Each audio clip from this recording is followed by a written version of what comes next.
I'm looking forward to 2024. It's going to be a great year. A lot of things that the Lord has planned for us, things we're going to be working on. I know it's Christmas. I don't have to leave out of here until late to go meet up with family. So again, got to get some work done. I love my job. I do. For some people saying, well, how can you be working on Christmas? Some people like their jobs. They do. They really love their jobs. They like to work. I like my job. I have my own company. I like working on products and making new products and doing testing and all that stuff. I enjoy what I do. On top of that, it's a job that I get to be with the Lord with 24/7 because He's the one who designs all our technology. So I get a chance to talk with Him and speak with Him and walk with Him. Yes, He walks with us, everything. Just have a ball. But anyway, I am probably going to pop down to Dunkin' Donuts before popping over to my family's houses and pick me up some hot chocolate or something. That's what I did yesterday. I walked around, looked at all the different lights and stuff they had that night with a hot cup of cocoa, and went down to go see some family here and there. Visit the fish tank. I love their fish tank so much. It's so relaxing. I could sit there and stare at that thing all day long. The big fish you see in there, they got that from a carnival. Actually, from a carnival. He grew quite size. I forgot his name, but yeah, he's a big guy. But anyway, I'm so excited. 2024 is going to be an amazing, amazing year. Lord been blessing us. We got a bunch of orders that came in yesterday. Thank you so much. We appreciate the support for our company. Oh, man. I got those orders to get out the door, get them ready. Got batch numbers coming up, new batch numbers coming up. So we got a lot going on right now. On top of that, the new technology we have coming out, and pretty soon we'll start, probably around summertime, we'll start building on the new website. The next thing I'm going to be looking at is being able to do rentals all around Allentown to be able to upload and show off our screens in different areas. Should I? Well, it's up to God on when we can have these amazing ideas. We just have to wait and see what He has plans for us.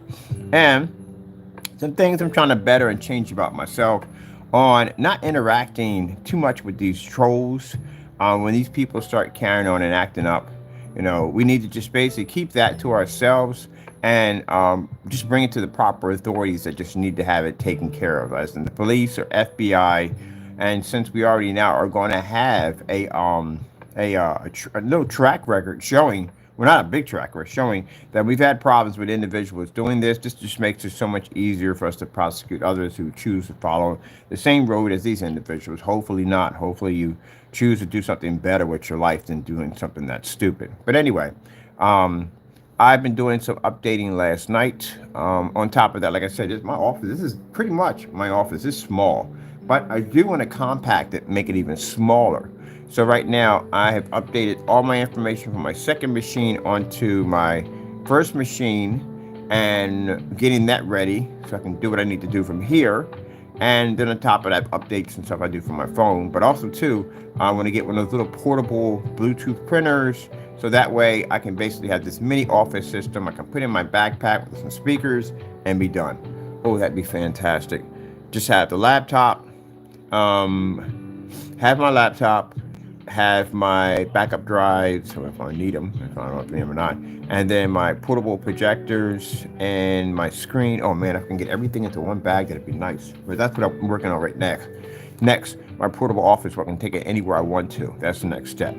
So once we get everything compact, I can go anywhere and do presentations anywhere I want. And I need it anyway because, like I said, I got plans for this summer. I plan to be all over Allentown. I found all the different rental areas we can rent at with no problem whatsoever. Some of the places do require permits and licenses, which we already have our license, so we're good. But we do need to have the permits. Permits will allow us to be able to do parks and venues and all that stuff like that. Actually, I found a couple of places that actually do venue events downtown where they have these events and we can actually put our technology down there. AdTech would be fantastic down there because, again, someone can punch through this stuff and it can basically still produce, and this would be fantastic to show this off on that level. On top of that, having those black screens on there, black outdoor projection screens. Again, people have never seen a black outdoor projection screen. So, yeah, that'd be nice to show that off. Let me see. So, yesterday, I got a chance to do some updating. It's much easier. I can't wait to get the laptop instead of lugging all this stuff at the end of the day. Let me see. We went in and did some updating for the Spartan page. Spartan's technology was just ordered yesterday. So it will be ready to be shown pretty soon. We already have everything we need in it to design the technology, and it'll be here. And then we can begin the process of basically challenging other products out there to see which screen is more victorious. Like I said, if I'm going to make this statement about my product being number one, being the best screen, I have to be able to prove this. So we already have dates marked for two. I can't call them companies. I can't. Just two people at the end of the day that make these products. One's for the 4th, one's for the 8th. We're gonna be going in pretty soon on those dates to go in and start and begin the process. So this right here is the Spartan. I had a lot of people comment on our Facebook page, different pages we're showing this off at, and they're thinking like, when is it available? When you guys gonna be selling it? New Spartan technology under the FLE or FHR technology. This is a Phantom Black Spartan destroyer. The screen technology is designed to do one thing, and it's designed to back down individuals that just been talking too much trash. A lot of people just running their mouths too much about our products. So we decided to design something strictly to go in and take care of that problem. So if you feel the need that you want to run your mouth and talk trash, well, I'll send that technology out to you, and I'll guarantee it'll back you down. So it pretty much puts people on blast. Can't hide behind a keyboard, can't run your mouth. That thing popped up at your front door at your website, wanting to purchase your products. You have an option. You can submit, cancel orders, put money back in our account, or you can go head to head with the technology and see, take your chances and see how well you turn out. Now, because of this, our sales have jumped by a lot because of this. Again, yes, because you have to prove that your products are the best. You can't actually say this without basically backing it up. And the fact that we just strictly designed a screen, a technology, just to challenge and back down other screens to prove that our products are number one, has pushed our sales up. Yeah, you have to be to do that. Talk is cheap. You got to back it up. So that's what this thing is designed to do. Perfect. Designed to do permanently, okay? So I know we're going to get people that are going to cancel out. If you cancel out, you put money, it is what it is. There's nothing around it. There's no discussion between this. There's no discussion between that. You canceled out. That's it. People will sit there and have an argument with you about canceling out. There's no excuse for it. Either you're going to fight or you're not going to fight. That's what it comes down to. Simple and plain. There's no in between. If you got a fight coming up, you're fighting Iron Mike Tyson, and you don't show up to the fight, there is no in between that. You just didn't show up. You were a coward. That's what it comes down to. Or can't say, well, I had to take care of this and take. No. You back down. That's it. That's what it comes down to. So there's going to be no going back. There's going to be no arguing and none of that. Once we go past your site with anybody, not with those two individuals, and you back down, then guess what? We move on to the next person. But you do go on to a section on this page, which is going to have the name of your company, the product we versus, and it's going to have the video recording the transaction, which means that when we do the transaction, if you cancel, your cancellations will be posted. So for all to see. So everyone's had their eyes on this screen because now they're curious to see how many screens are going to collapse underneath of it. It's picked up some popularity. On top of that, some big companies have been contacting me about this Spartan technology. Not only that, they've been contacted about everything we develop now. You got to be pretty interesting. Just think about it. If Diamond did this, if Diamond developed a screen strictly designed to take out any other screen that got close to it, just for that purpose only, just to flex that we don't even have to sell our technology. We can just design something just to take yourself out. Amazing that would be. Like, wow, man, they're crazy over there, man. You gotta be kidding me. That's what it's designed for. That's it. They're just showing exactly how good their technology is. That's the level we just hit. And the more screens this screen drops, more popular we become. Even when I was talking to people back and forth in the lift, I said, yeah, we developed this screen. They come to the website, they ask our website, and they see the Spartan pop up. I'm like, what the heck is that thing? I said, oh, that's the screen we developed to take out other screens. Now they're watching. So now they're watching the big arena. I think home theater has gotten boring for me. It has gotten boring for me. I see a lot of stuff. I've tested a lot of certified screens. I have that experience. I can say that because I've tested quite a lot. And from what I've seen from their promo demonstrations, it's weak. It's so weak. And the reason why it's so weak, I see the same thing. The controlled environments, special select picked projectors for the environment. They'll stick to ultra short throw projectors. They'll stick to projectors of they'll stay away from distance projectors because the distance projector mean that you have to travel a farther distance. That's why they stick to a projector that's um, ultra short though, or short though, you can be a little closer to the screen. That's what I noticed in the other demonstration. You didn't need a short though projector in there because the size of your screen was small enough for you to put a distance throw projector in there. But a distance throw projector would mean you would lose too many lumens in the environment, and that's why you stuck with the short throw, because the distance throw would be closer to the screen, and therefore you wouldn't lose much of your color or contrast in the process. So I see the projector that you chose because I see this same trick being used all the time. Every time I watch a certified screen, I see the same thing.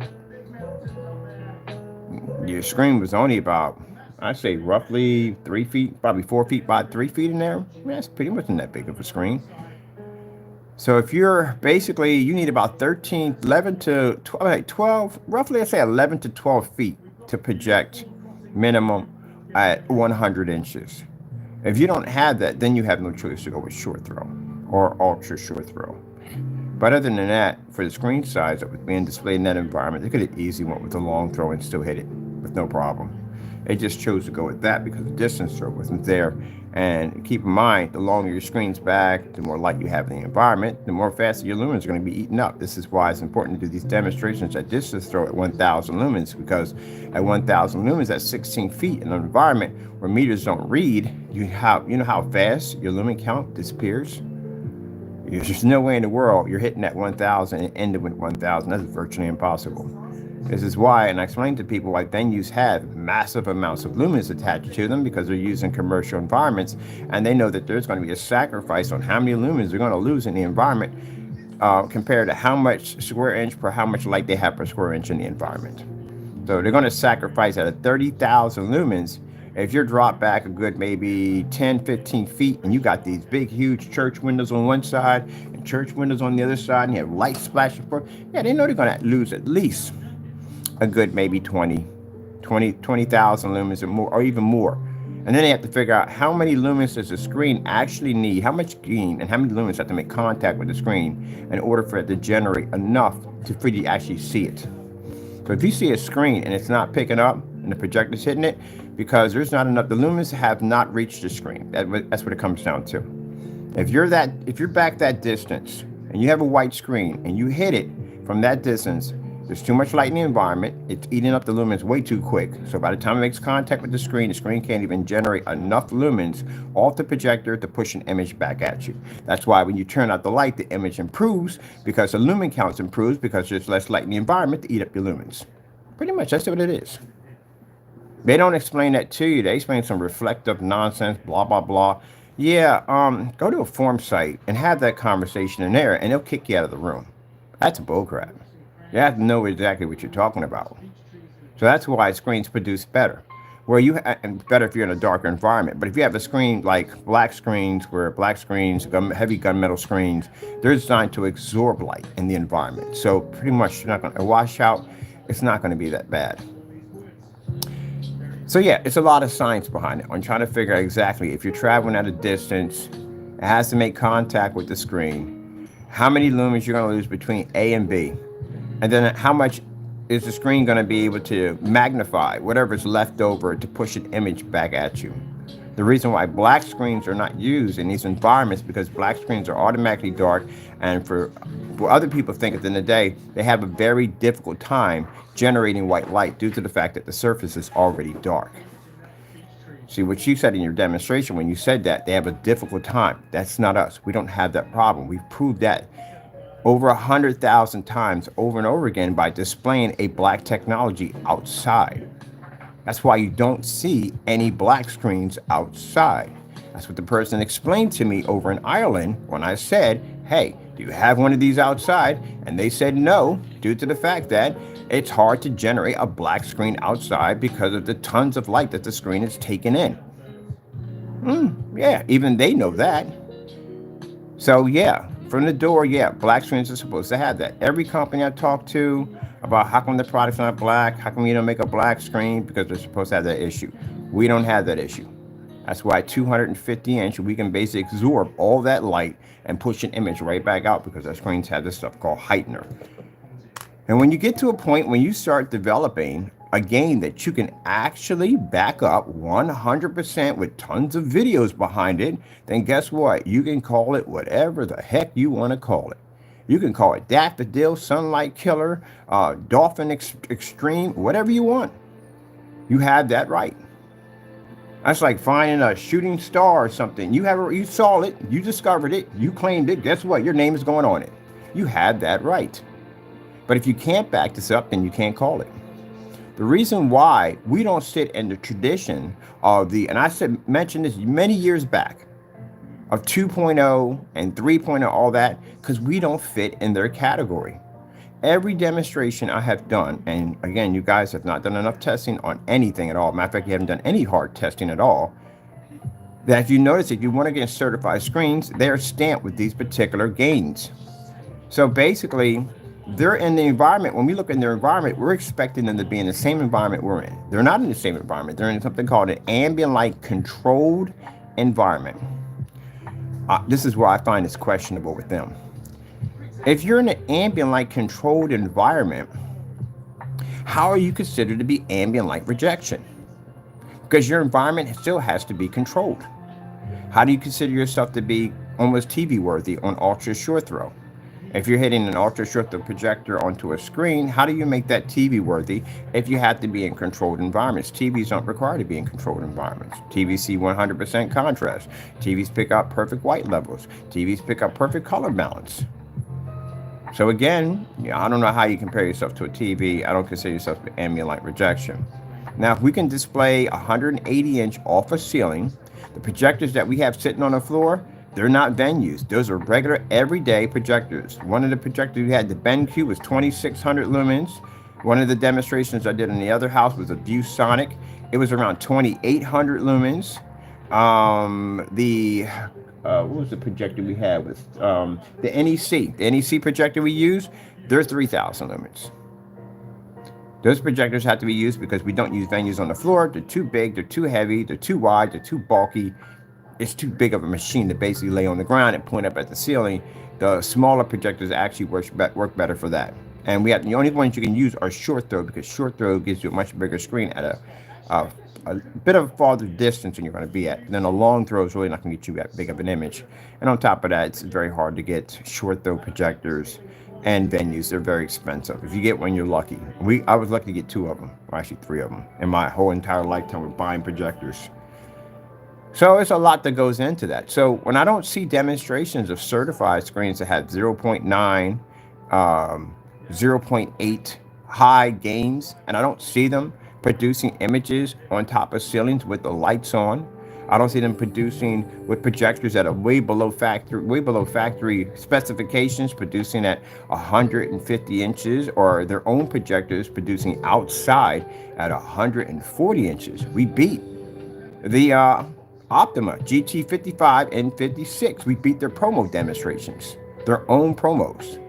Took the projector outside and we had it at a screen size of 140 inches, which under them, their projector is only supposed to produce at 100 inches.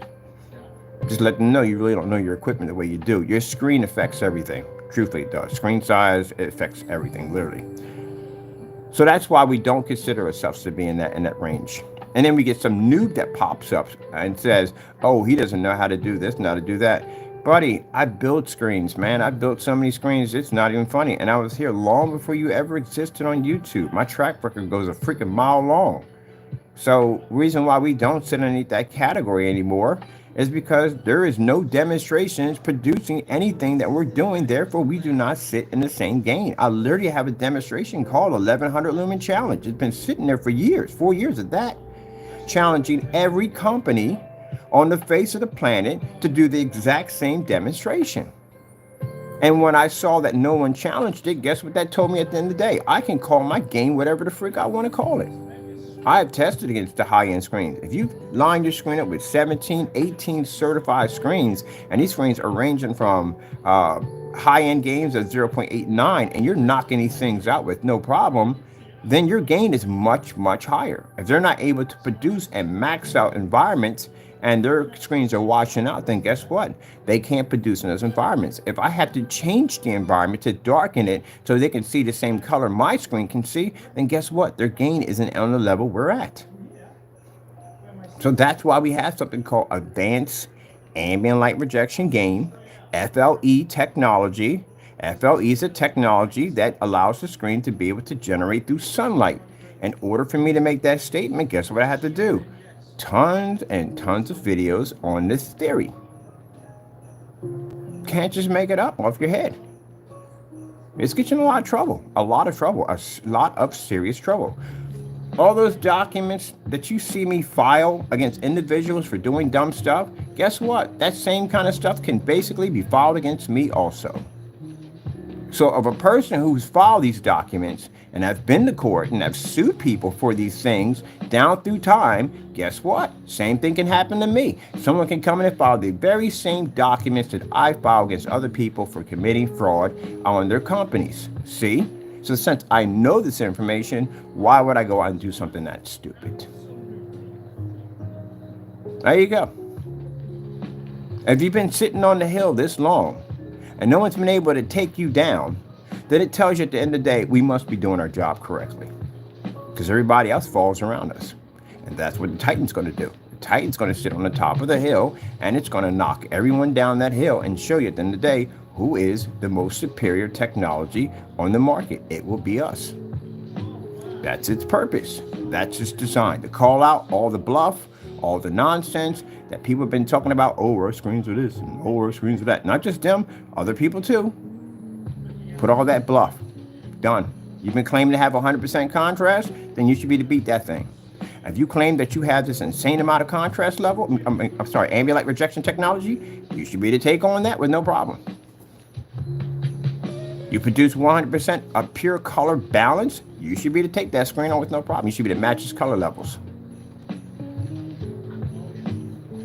If your stuff you claim work on 720p, guess what? That thing can run off of 720p too. And take out a $5,000 certified screen while doing it. Outside, inside. Doesn't make a difference. So that thing cuts in on the nonsense. And then you know what this will do too on top of that for the customer? Also important for the customers.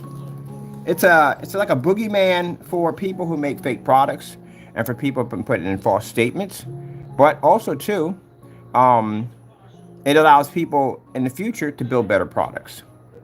Because as long as that thing stands there, you're going to have to test. You're going to have to prove your products. You're going to have to work extremely hard to make products that are extremely good, and this benefits the customer. Just like the batch number. We brought the batch number out, and only people got upset by that are people who don't want to do batch numbers. Like I said, what's the problem with the batch number? It's funny how, I'm saying real quick, it's funny how we're supposed to be the bad people in the industry, but we're the ones putting out all the rules. We're the one putting out the rules that people hate to do. They can't stand those rules, those batch numbers. What's the problem with the batch number? Nothing bad about it. Protects the customer. Customer gets to see their product tested before it's shipped out. And you can't do a batch number unless your product's properly tested, because that's the last thing you want to basically fail at is the batch number. So that means you have to test your product and make sure it works 100% before you ship it out. And then you have a batch number to back up your tests because you've already done them already. So that means your product has to be tested before you sell it.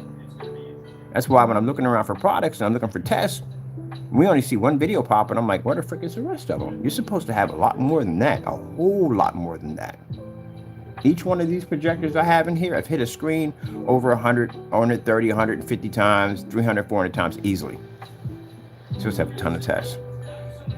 How does it benefit the merchant? It protects the merchant's product. Because if a merchant gets a bad customer in there, and we get bad customers, they do exist. Done customer service before, you know what I'm talking about. Any customer service, you know what I'm talking about. You get that one customer like, oh, gee whiz, not today with this one. I'm having that day today. I'm definitely going to go to jail over this one right here. You have those customers. And then you have that customer, which is absolutely freaking amazing. You could be having the worst day of your life, and that person will come in and lighten up your day. Like, thank you so much for coming in. You know, I really appreciate it. You could pick me up. Thank you so much. You have those people. Can't satisfy everybody all the time. Virtually impossible. But anyway, you know, you're going to have that customer. And that customer, no matter what you do, and you do things by the book. I went in and I'll tell you, I just had one a few minutes ago. But yeah, you do everything by the book, and they will still complain about you. They will still file complaints. They will do everything they possibly can to try to take something from you that you know that you did a good job giving it to, giving the service that they requested. This is where you're going to run into these people. That batch number protects you. Now, we make ours at 5 gallons at a time. You know how hard it is to try to go in and say, hey, the product came out defective. Your product came out of a 5-gallon container. That's like me going to the World Fair and say, hey, let me get some of that cherry drink over there in that big container over there. And everybody else got cherry, but mine came out lemon. You know how hard it is for me to come out and say, oh, yeah, mine was lemon. No, no courtroom on the face of the planet would even touch it. They would just look, you lost automatically from the door. Don't even bother. So that's why we make them a huge, massive 5-gallon. Pretty soon we're making it 10 gallons. It's much easier. But anyway, it protects you. So you make that. You show yourself mixing it and whatever you gotta do. Yeah, have a mixer up there and mix it well and everything. So that way they don't complain about that too, because they'll complain about every little thing. You got to back yourself up. And then on top of that, you do your batch number and you display it and you show the difference between that and black paint and white fabric and all that stuff. And that's what you do. And you back your product up. So that way, if you ever have to go to court over this dumb nonsense, and pretty much we have now, we're suing somebody for 12 grand over this dumb nonsense. You can go to court and say, look, Your Honor, the product he has with the serial number on the bottom of it matches the YouTube video. It shows this product was tested before we actually shipped it out to him. The product was working perfectly fine. And here we also, too, if you have customers that would chime in, we were blessed to have a customer chime in and said, hey, look, this is a customer from the same container who had no problem whatsoever. You've lost your case and you just got sued for 12 grand. Yep. That's why I advise people I used to sell on eBay. I wish I had this idea when I sold on eBay. I sold vintage toys. You'd be surprised how many people will open up your stuff and take your stuff out of it and put other things inside of it. We've all been through that if you sold on eBay. And then seal it back up like it never even happened. And then some of these people will win these claims. Get your money and get your valuable merchandise. So that's why I advise people, record all your stuff before you ship it out and put the timestamp batch number there, because this is going to save your life when you got to go to court or you got to fight a case. That's what it's going to do. One of the things we do, we advise for the customer to send the item back. I've done this multiple times. Send it back here. We do a YouTube live stream on showing us testing the product again after we did the batch number. You'd be surprised how many people we bumped into who won't send it back. Literally won't say. It'll come up with 1,000 excuses why they won't send it back. You know why? Because they mess with it. That's why. Can't have it come back here because they tampered with it. And they know we'll find out they tampered with it, and they'll get hit with a charge on a fraud charge for tampering with the product and basically trying to extort us by saying that, hey, you know, I actually had a guy one time tell me if I didn't give him his money back and if I didn't give him something, he wanted something from us. And he said that he would do a YouTube video and basically slander my company. You know, you type that in an email, right? Yeah, that got him in a lot of trouble. That's why I said I've been to court quite a few times for dumb stuff. But anyway, yeah, you're going to run into people like this. So as a merchant, to protect yourself, batch number all your stuff, everything. And if it's not painted, anything you're selling, anything you're making, record your packaging it up, every little thing, put that number underneath the bottom of it, have the video to match with it. Yes, it's work at the end of the day, but guess what? It'll save your butt. If you got to go to court and you got to back your products up, you have that number right there. Anytime you go to court, you can pull that number up. The judge will come in and say, where's the video at? And he'll type it up and see, okay, it'll match everything right there. All right, there we go. Your case is, other guy's case is dismissed, and you can go on ahead and counter case or counter lawsuit or whatever, how you want to do it at the end of the day. Yep, so that's how you want to do it. But when we came with the batch number and we talked about this, they became infurious. They were upset, angry. You saw the, the reaction. We put a hot mic in to show you the reaction. Came in the room cursing, carry on, emojis, the whole 9 yards, just upset with the whole thing. What's the problem with a batch number? Oh, you can't rip customers off anymore. That's what it derailed your gravy train. Same track you've been riding around over and over and over again. This time you came around, the whole entire bridge is missing. batch number required, or drawbridge. Can't get across that bridge, batch number required. You're like, we don't have one of these. We haven't done any testing. We haven't done anything at all. We're going to have to back this up. This is not going to work. Can't cross that bridge over anymore. So that's gone. So we derailed you, got rid of you. We educated the customer what to ask for. As a matter of fact, I have a page I'm going to be working on the Crystal Edge page to help customers know what to look for when it comes to projectors and LED lights and all that stuff, because again, we have experience in that field. I can literally go to my site and type in LED lights, and all this information will pop up on LED lights. I usually go to my own sites anyway to look up stuff that I need to go back and re-educate myself on, like the portable screens. I forgot we bought a bunch of those things, and I'm going back and looking into that, do my research on my own stuff. But yeah, you can go to our site for research. So there's certain LED lights that I bought that I liked, and certain LED lights that I bought that I wish I never bought. They were horrible, absolutely horrible. None of them ever caught on fire. Never had any shorts or any of that nonsense in the day. It's just I've seen some companies doing some really dirty stuff where you'll get two sets of LED lights, and they're supposed to be a link so you can connect them together so you can daisy chain your lights. But the problem you have with that, they've been cutting that piece right there, and there's nothing there. Now, some have a piece that you can snap in, snap the other piece to snap it together. You can do it that way, but I'd rather just connect it together. That's just me personally. That's why I'd rather have it. So I bought these lights called Day Better. I went to go pull them out, and then when I went to go connect them, I realized I couldn't connect them because that piece was missing. It was gone. So in order for me to get another, I thought I could get another connector to connect to that, maybe another piece. It wouldn't work. They only work with their own freaking IR remote control. So you have to buy a whole new set of lights, and then you buy a whole new set of lights, and you'll figure out that you'll still need another connector. And you'll buy a whole new set of lights, and then you still find it. You got to buy another. There you go. They don't sell those IRs separately. You literally have to buy a whole set of lights to get that particular IR unit. So that way you have to keep buying the lights. That's a scam you wouldn't believe. Yeah. Then there's the tape. But you know there's several different versions of tape on the back of LED lights. You have your red, you have your blue, and you have your white, and you have your brown. The brown is, it's okay, but I still would have to go over with a trace of packing tape, because if not, you wake up the next day and all your lights will be on the floor. Did that one already. You have, the white is good, but it depends. I still would go underneath that with tape to begin with.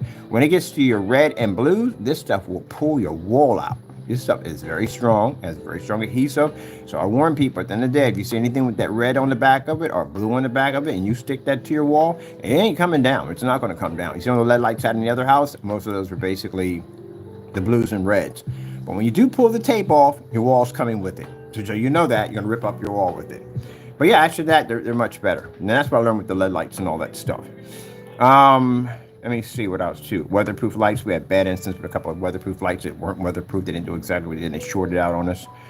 Whole lot of stuff. You know, you need to know when it comes to that. Buying projectors, I could go on for days to tell you some of the crazy stuff that went on. We bought projectors and what to look for, what you need to look for.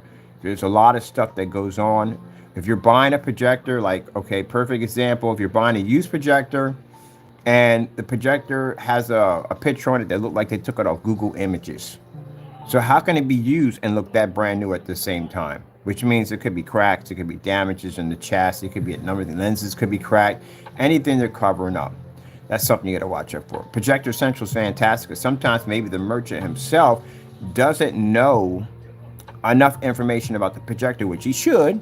And sometimes they'll put down that the lens is a short throw lens, and you think it's short throw. You got to look up the model number of the lens, go online to find out if it actually is a short throw. You can end up getting a standard instead. So that could be a headache right there. I've seen people take projectors and they'll lean them down just a little bit so you can see just the top part of the peripherals, and then take the picture at a distance, so that way you really don't know if it has an HDMI port or not. It's like, you can mistake when you slant it like that, you can mistake a USB port for an HDMI port very easily.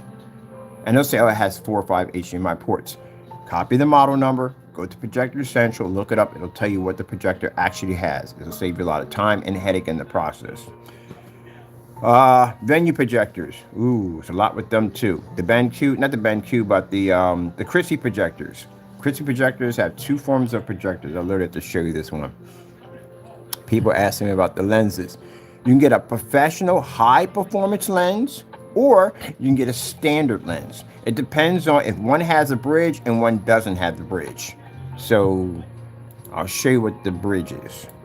This is why I'm going to design this site. All this information, how to build your own customized frames, foldable frames, collapsible frames, all that stuff. All that stuff you need to know. Sandbagging, weighting your screens down, all that stuff. I learned all that stuff down through time when building stuff. And on top of that, you have to worry about when you're looking up venue projectors.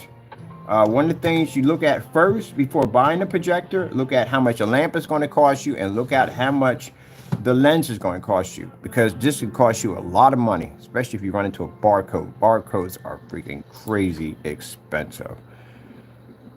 Other than that, you know, just got to be real careful. You know what I mean? A lot of the merchants are good, but then you'll bump into those. So if you're going with, let me see, Chrissy's. These are my favorite projectors.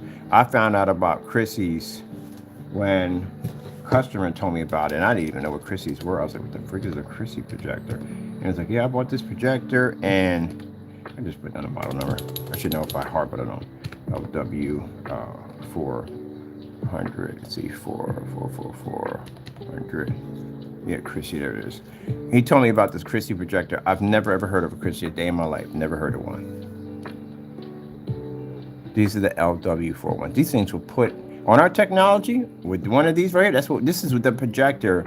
If you saw the customer who had the fish pushing through his window, this is the projector he was using.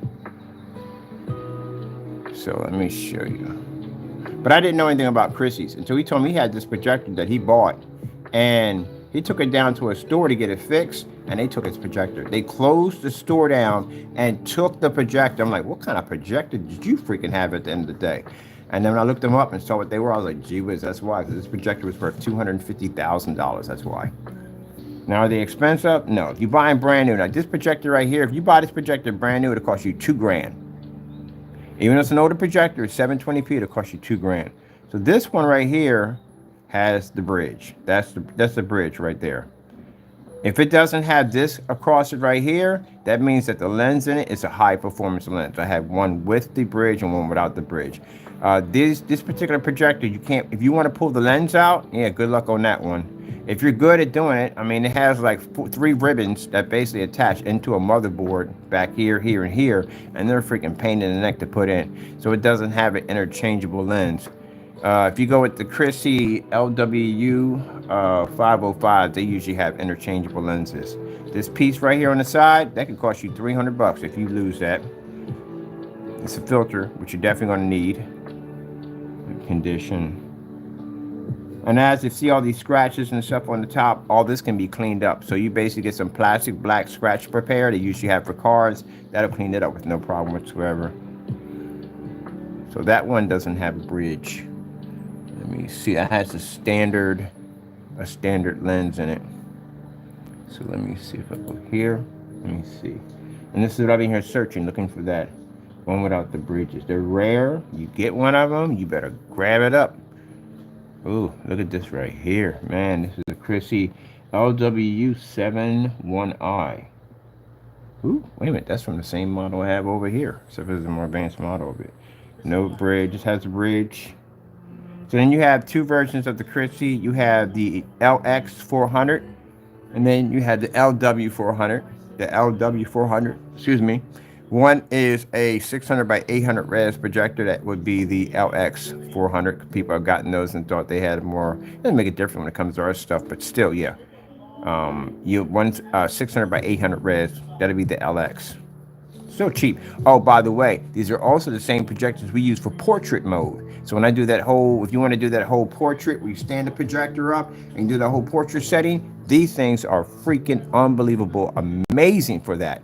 Due to the fact that on their square projectors, they stand straight up. On top of that, the other side is where they have a handle at, so there's no vents on the other side, and the heat blows out to the front. Majority of projectors I've had, the heat will blow out on this side, and then I have to build a stand high enough so basically the air can basically travel from under the stand and push out. Where in this right here, the heat comes out to the side, or at the front of the projector, which makes them fantastic for portrait projectors. This fake remote control, they don't work. Gotta have the real remote control. It has to say Chrissy right across the top. I can educate you on freaking remote controls. Unbelievable on how many freaking dummy remote controls we ended up getting because we thought that was the actual remote control that went with it. So basically, if you're looking for the actual remote controls and what they look for, look up the model number of the projector, go to Google, copy and paste it in, go in and look up your the projector, and sure enough, somebody will have a new version of it. You know, it's Google Images, and they'll have one with the actual remote control on what it really looks like. So that way, when you go to buy it, you won't get ripped off and buy a remote control that's really not the real remote control. It just looks like it. Yeah. Lamps. Ooh, there's another nightmare for you on its own. The lamp is a huge nightmare. There's a whole lot of things that can go on when you buy a lamp. So if you buy a lamp with the housing, this is one that has the housing attached to it. I don't know how good my video is coming up here at all, period. Are you fighting it? Is he fighting that thing? All right, cool. He is fighting it. Okay. And then you hear him growling. He's having a battle with it. Are you fighting it? He's fighting it. Go. Yeah. I got him, he got it in his mouth. I got him a Christmas toy. He's in there fighting it right now. All right, so right here, what do you keep asking for? I'm on here. Everything's good. So the housing, these things right here.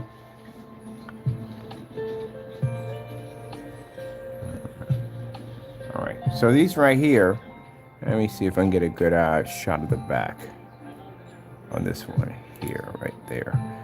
So you have one with the housing and one without the housing. The housing, this is the housing right here.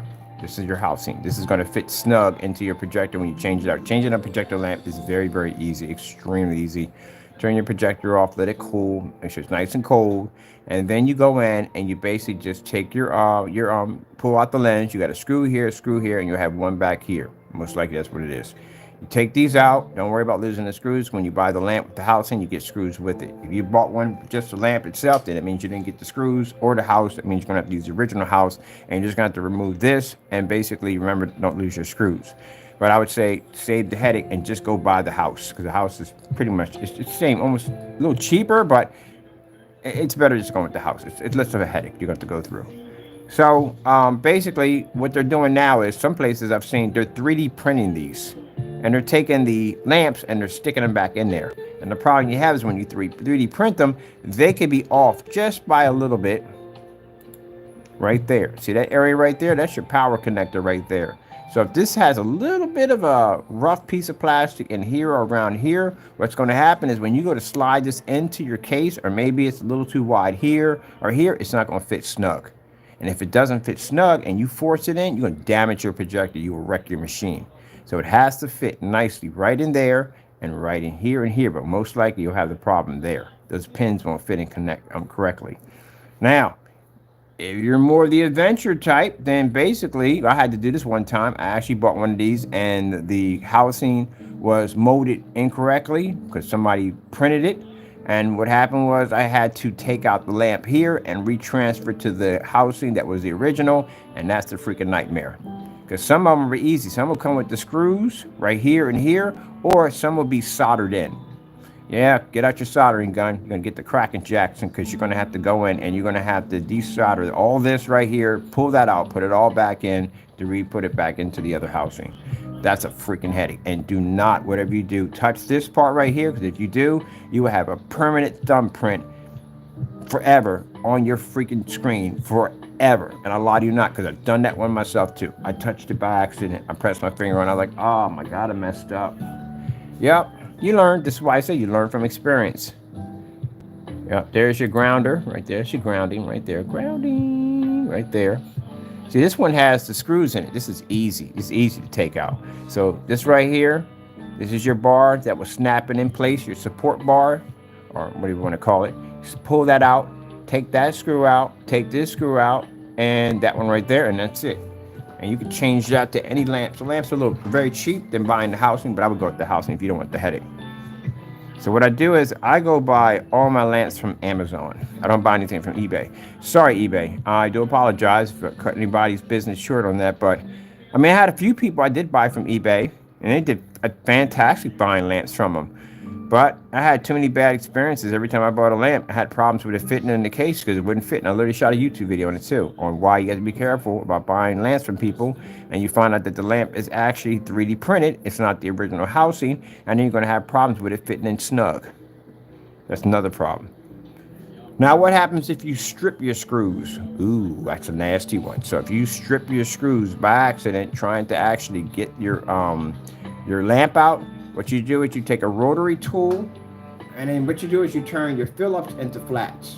So we learned that when we are modding the Xbox 360. Xbox 360 had these funny star-like screws in them, or computer screws, and unless you had the tools to pull one of them out, pull the motherboard out, you were pretty much at the mercy of the red ring. So basically what people were doing, and it's thanks to this one YouTuber who showed me how to do it, they take a rotary tool and they basically slice right over top the screw just enough, and they turn a Phillips into a flathead, and that we can just yank them right out. Makes it much easier. I mean, you're going to have screws anyway to put back in. You just want to make sure you get those out, because without those, you can't change your lamp. Oh, let's look at over here. I was supposed to be doing updates, and I got into talking about this. But I figured since I'm going to be doing a customer information page, this will help my customers out, or anybody else who wants to come in, you learn something new. So we're going to post companies that we only do business with when it comes to buying our lamps and stuff like that. So that way you can have, not only we can educate you on what not to be careful of, you can actually go to the places where we buy from. This is where I get to do help a lot of people on eBay who are selling 720p projectors. I've sold a ton of 720p projectors, and we do a lot of business with eBay, is because when customers come into us, they're buying a projector for their first time.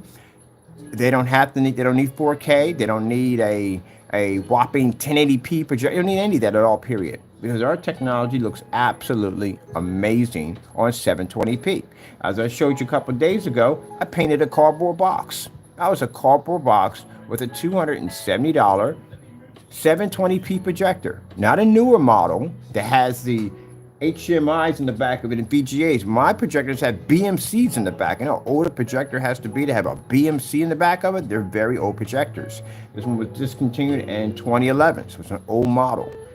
So, you know, we're using an adapter, because people are saying, well, you know, if you don't use, you know, direct HDMI, you're not going to get that high resolution result. No, if you don't have a black screen, you're not going to get that high resolution result. We can get that high resolution result by just using basic VGA from an adapter. So that means you save a ton of money. You know how cheap a projector is? It doesn't have HDMIs on the back of it, just VGAs. They're very, very, very, very cheap. Go down and get yourself a converter. We'll show you exactly where to buy our converters from. Plug it in. There's two converters. One basically will work with the Fire Stick, just about everything else under the sun, except for gaming. It will not work for gaming. And the other one will work with any gaming applications.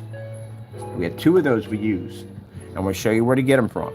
So you can convert your $50 or under $80 or whatever you pay for your projector into a high performance machine by just putting in those VGA adapters, and that's it. You're good.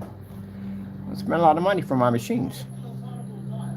You can't save money if you got to spend $3,000 for a machine, and you're not saving money when you got to spend $3,000 for a machine that's not going to operate correctly because the screen won't allow it to be read. That's why. That's why the customer who sat there, we went to on site, set up his screen, put it in the window, and both of his projectors cost him $400 and something. That's it. That's all he paid for. Those were Christie's sitting in his windows that were displaying through that glass. He didn't pay any money. That's what he paid for. That's it. And he can display his image while light pushes through his window. When you got people who spent $4,000 and $5,000 for a machine that their environment looks like a medieval dungeon lair. There you go. You're spending all that money to fix something that you'll never fix to begin with because the screen can't accept it. I get this conversation all the time, especially on contrast. And I explained this so many times. If your contrast is 2 million, if it's 10 million to 1, I talk to people about JVCs. Those machines, those monsters at the end of the day. Big, huge monster projectors. 10 million to 1 contrast. Insane about contrast levels. And I sit there and say that you're not getting it for free. You're not getting contrast for free. They're not saying, hey, it's a free option, you have free. You're not getting that for free. You're going to pay for the contrast. You're going to pay for the contrast because it's not an option to give you free. You're going to pay for everything on that projector. So you get this projector, you get yourself a 10 million to 1 projector. You hit that on a gray screen because they figure the higher the contrast, this is going to allow you to pick up a darker level. It's not going to happen. Turn your lights on, see what happens. See, that's why when you watch all those demonstrations of people showing up their contrast projectors, they're in dark or ambient light controlled environments. If you have black, guess what? That screen can produce in a fully lit environment and it won't wash out on you. So if you have to turn out the lights to produce black, you don't got it. You don't have it at all. You have a gray screen. That's what you have. You pick up a gray contrast, never black.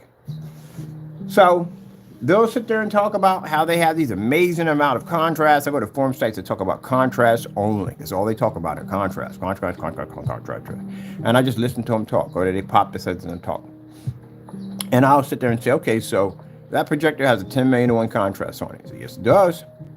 $60,000 machine sitting there at the end of the day. It ain't cheap.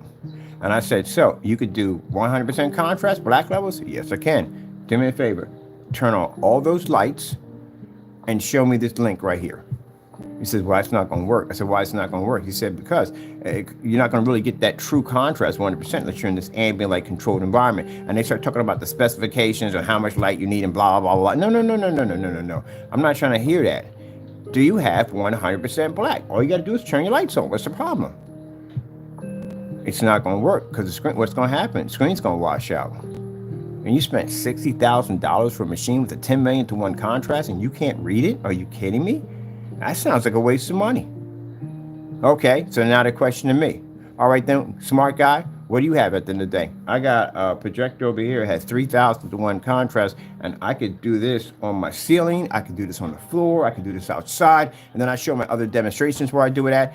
My screen is 100% infinity black.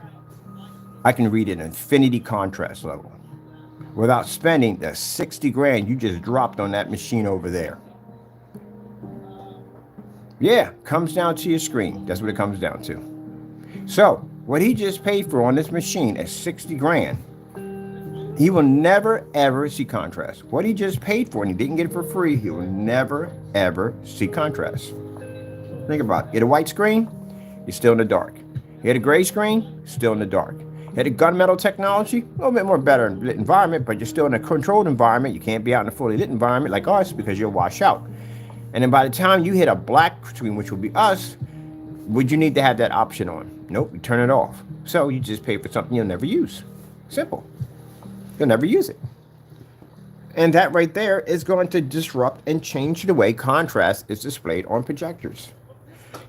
Because once our screen comes into play, and the certified screens see this, because we do plan to send one of these screens to each one of these certified companies for free, so they can see the outcome of the future, they're going to convert to black technology. And guess what's going to happen? The projectors are now no longer going to require outstanding and same amount of contrast. You don't need it because the screen's already physically black.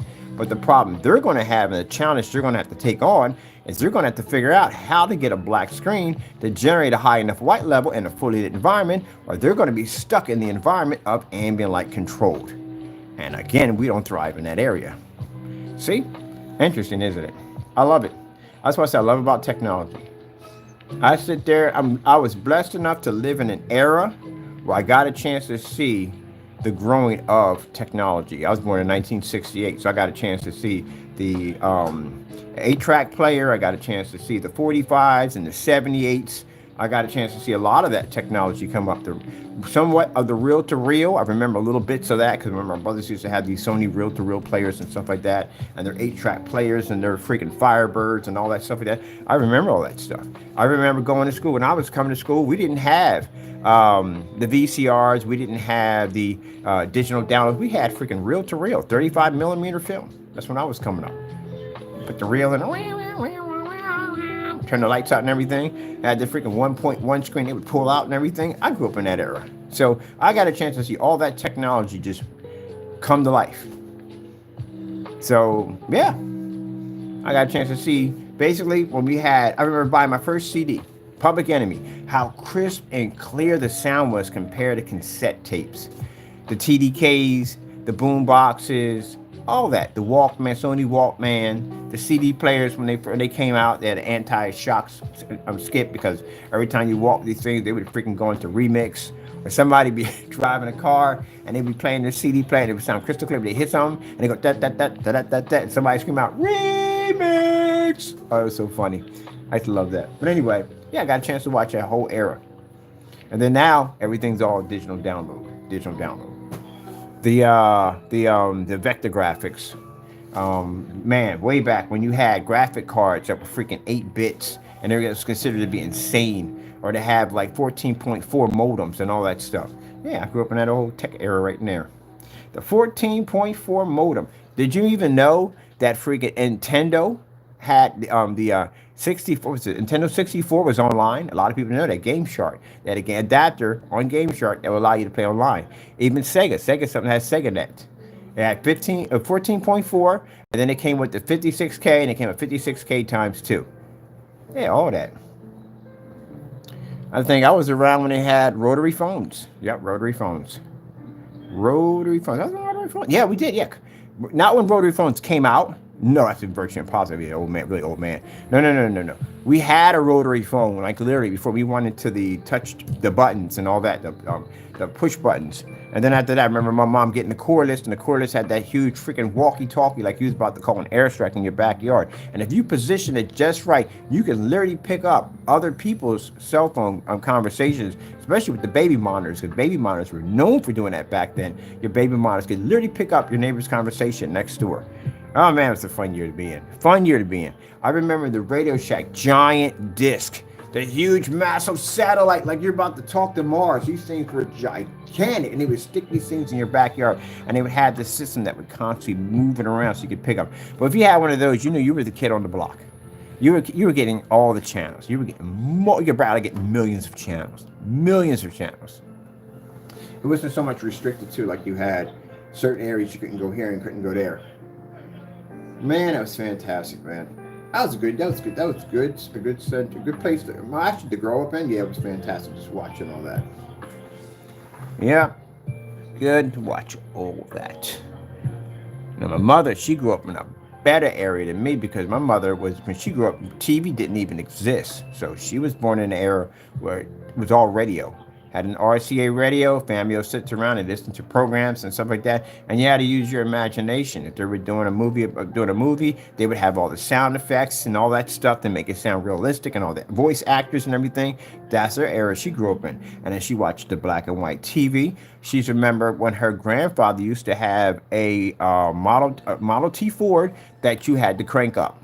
Can you imagine that? Cranking up your car before you go to work? Not cheaper for gas, but crank up your car. I'm going to research that too. Like, how far would you go on a car that you could crank up? Which is interesting. But that's the era that she grew up in. So for her to see all the technology we have now compared to when she was a little girl, it has to be absolutely fascinating. They are seeing the future.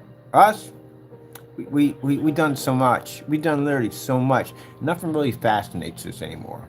It really doesn't. You get a little wild out of it and that's it. But for her and people who grew up in that era, it's got to be absolutely amazing to see stuff that you would have never even thought when you were a little girl. They talked about the future. She talked about when she was a little girl that they talked about taking your food and stick it into a box and it would cook your food lightning fast. Microwave.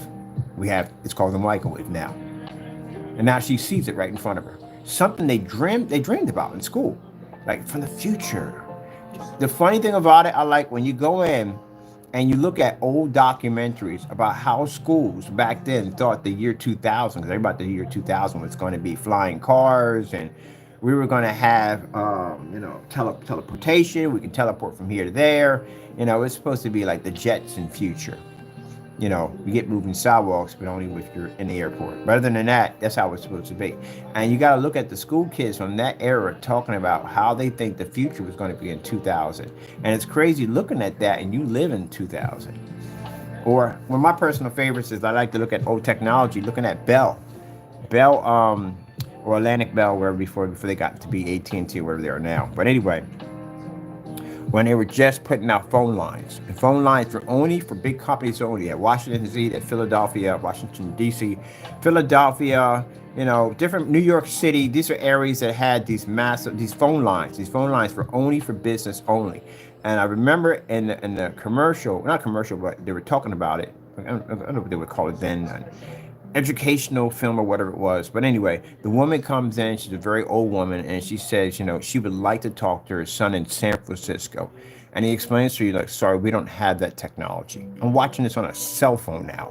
We don't have that technology, but one day we will have the ability to be able to talk to anybody we want. And you're watching that on a computer you have in your hand now. So we actually do live in the future. But for us, because we're so we've seen so much technology, this is in the future for us. For us, the future would be like Star Wars. That's the future for us, to be able to fly to light planets and this and that and blah, blah, blah, blah, blah. That's the future for us. That'd be us. But we already in the future already. Because when you go back and you watch those videos where people talk about, wow, imagine that. To be able to talk to anybody you want right from home. You can call anybody you want. And now we have that technology right here, and we think nothing of this. Big deal. It's nothing. But when I came up, I grew up in an era where the portable phones came out.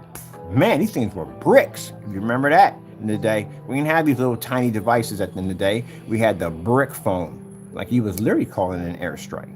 The bag phone, I go with the bag phone, 5-pound bag. You know how heavy a 5-pound bag is? Take a 5-pound bag of sugar and strap it onto your waist and walk around with that all day long. I remember hearing some kid tell me, oh my goodness, this phone is so heavy. It's so heavy, it's so heavy, it's so heavy. I feel like it's pulling my side down. Like, gee whiz, you didn't grow up in the area with the bag phone, did you? Because that thing was freaking heavy. 5-pound shoulder strap on your back, carrying it around like you about to do a bank heist on Grand Theft Auto. Yeah, that thing was freaking heavy. And then you know how long those things took to charge? There were 24-hour charges on those units. Sometimes you wait a day or 2 days to get one of those bad boys to charge, depending on what unit you had. Quick charge, I think, was a freaking day or something. It was crazy. When you came out with, I remember my friend I had the bag phone, and my friend got the brick phone. The brick phone was $1,000. Now you pay $1,000 for a phone easy today, but you don't pay $4 a minute for incoming and outgoing calls, do you? And you didn't have apps, you didn't have touch screen, you didn't have all the cool stuff you have on your phone, all this stuff. You didn't have none of that. You just had a screen that popped up, and it just had your number. You had call waiting, and you had three-way calling, which you paid $30 or $40 for that. Just so somebody can go click over to the other side is like $30. And the incoming $4 a minute. Think about that. If someone called you, you paid for it. If you called someone else, you paid for it. Yeah, very expensive. Very, very expensive. And the brick phone was huge. Try carrying that thing around. You could literally beat somebody with a brick phone. If you got into a fight with somebody, you can use that brick phone as a weapon. They were huge. Huge, massive batteries, man. I remember that, the brick phone. But yep, that's how it was. Now you got this technology that fits right in your hand. You can make movies off these things. You can record and anything you want. It's a built-in computer in your phone. But the generation we have now don't understand that. Ugh. Like your push-button phones. Imagine if you had push-button phones were never invented and you had to text somebody using rotary. That would be so fun to watch. I think I would laugh for hours on that one. I'm gonna look at this up for a minute. I remember the phone booths. Or if you remember that area of being to go into a phone booth and make a phone call, man, phone booth was an interesting booth at the end of the day. Some things were really disgusting inside, but it was interesting. And as you go into the booth and close the door and make your phone call, man, I miss all that stuff, man. Look up the phone booth. Oh, the vintage brick phone. Oh my goodness, man. Yeah, I remember having one of these babies too. I had the bag phone and the brick. Boy, if you had one of these, man, girls were all over if you had one of these. Pull one of these phones? Oh, heck yeah.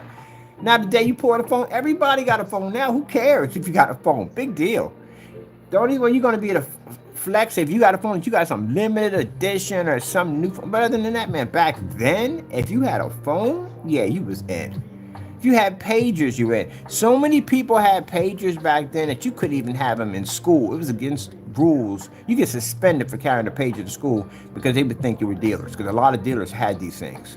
Then you had two different versions of the pagers. You had the regular pager, which was around 16 or whatever, $16. That was the one you pick up and you just had that little doo-doo-doo-doo-doo. Then you had the Sky pager. I had a Sky pager. Sky pages were big. They're about that big, and they had a little LCD that ran across the screen and this whole keypad, and you had a secretary that would pick up for you. It was about $30 a month, but excuse me, it was worth it, because someone would call in, they go, hello, Mr. Bird's not here right now. How would you like me to direct your call? And it was a real actual operator. And she would basically take the information and send the message right across my screen. Of course, you still had to go find a phone at the end of the day to make the phone call back, but it was still pretty cool. I saw a Sky Pager when I went to the hospital for something, and I remember sitting there. I said, the doctor came up, like, what the freak is that? And it's like, oh, it's a Sky Pager. I said, where do you get that from? He said, oh, they sell them anywhere you want. So I went down to my page and said, yo, can I get a Sky Pager? I paid $130 for that thing, but it was definitely worth it. Because everybody else had them little pages, and I pop up my Sky Page, and women be like, oh, shoot, what's that? Oh, this is Sky Page. This one got his own freaking private secretary. Let me show you. Let me get your number real quick. I get numbers all day long. They gave me the number. They punch and they call. The secretary pop. Like, oh, my goodness. They call me from their home. Of course, no cell phones around, remember? And they call me from their home. Oh, my goodness. That thing is absolutely amazing. Mind, the next day, they would have to meet up with you to talk about how your phone was, how your pager was, because no phones. Yeah, one of them things. But yeah, this is the brick. The brick. Now, they got a new phone I've been looking at. They call them satellite phones. This is one I'm actually thinking about picking up. They are quite expensive, but I want one. They have no plans whatsoever. This is a phone that you use when you go off the grid. You pick up by satellite with these units. They're not huge and they're small, but man, I remember having one of these babies at the end of the day, boy. You pull one of them out on the phone, they were like, oh, shoot, you got a phone? Really? What you do? You got a phone. You imagine having that conversation. You got a phone. Now everybody got them. It's nothing. Everybody got them. Let's go pick up, let's see, the bag phone. Here we go. Look at this piece of luggage. Yep. Man, like going back to the past. These things were freaking huge. Man. You get all the accessories to go with it. I might buy me another one of these just to have sitting around. I still have my brick phone. I still have mine. It's in storage. Look at that sucker, man. Like he was about to call in an airstrike. Look at the size of that freaking receiver right there. And then the phones, some of the caddies back in the day had the original rotary phones in them. That was an interesting device to have in your car. Hate to put it this spin on Christmas right here, and sorry about not to say it this way, but if someone was trying to carjack you, guess what? That sucker was a weapon at the end of the day. You take that receiver off and smack somebody in the head with a freaking old-fashioned rotary phone, they're not coming back. Wrap that cord around their neck and they done. Take off and hit the gas. There, that would save your life. A lot of people pretty much getting carjacked or getting robbed in New York City or wherever you're at, and someone's trying to rob you and you had one of these in your car, you could use this thing literally as a weapon. Somebody jump in, you smack them in the head with that thing and wrap that thing around the neck and hit the gas and kick them out the door. Yeah, wreck your phone at the end of the day, but at least you're still alive. Yeah, use that thing as a weapon. Yeah, heck yeah. But that, yeah, it's crazy. Pick them phones, the rotary phones up. They had them in the nice wooden cases and stuff, and the rotary on it. It was beautiful. Let me look at the car phones. Rotary car phones. The rotaries. The rotaries in here. Oh, the CBs. Remember the eras with the CB, man? Everybody had those babies, man. You be trying to basically listen to some music and somebody next door neighbor with the shorthand radio come across. What the freak, Frank? Really? Let me hear your freaking telecast across my freaking music. Oh, my goodness. I remember these vintage payphones. Man. Yeah, then you start realizing some people don't like to look at this because it reminds them how old they are. I love it. I accept all technology. Oh, when Radio Shack had the Snoopy phones, when they had the Kermit phones, these things were huge. Look at this phone. The Peanuts Woodstock phone and Radio Shack. When these things came out, they were roughly around, I'd say $100, $130. You got one of them babies, they're worth that much money now. Remember the see-through phones? Oh, in the 80s, they had the see-through phones. If you had roaches, people would know you had roaches because one would crawl up in your phone. When they had all the see-through devices with the Apple computers and all of them, man, I remember all that, man. Where is the, what's the rotary? Recall. Oh, yeah, I remember they're bringing the things out. I'm trying to find that old-fashioned car phone. I should have put down a car rotary phone. Hell yeah, somebody got one. These things are old. Yeah, they're old. They've been around for a while. 1960. I was born 68. Told you. Got a lot to see. A lot of stuff. A lot of stuff happened in my era. I grew up in the 70s. I grew up in the 80s. I grew up in the 90s. I grew up in the 2000s. I grew up in that era. So I remember all that. Oh. There we go. There we go. This is it right there. That's it right there. Yep. Now they had that one right there, and they had another one that would fit. If you had like a caddy or something, you had a customization for your car, they had one that would fit right up in here too. If somebody was trying to break into your car using that bad boy at gunpoint, if someone was trying to come at you at gunpoint, that rotary handle, you smack somebody with that, you knock them out. Man. Got to bring them back out. They should bring them back out. I would love to see somebody try to text somebody on a rotary. Hold on for a minute. Hold on. Like 9 hours later. Oh, yes. They sell these things. These are the originals. I remember these right here. Everybody should remember one of these. You see a lot of people have these in their, not so much in their, yeah, they would have these in their sports bar. But you have to go back a little older than that. The rotary would be actually more interesting. Look at that. Man. They had to start putting the bar across it because people were basically figuring out ways how to jimmy this open, pop this to get the money out. But still, we had people would stick M80s in these bad boys and blow them clean open. That was extremely, extremely dangerous. A lot of people went to jail for that.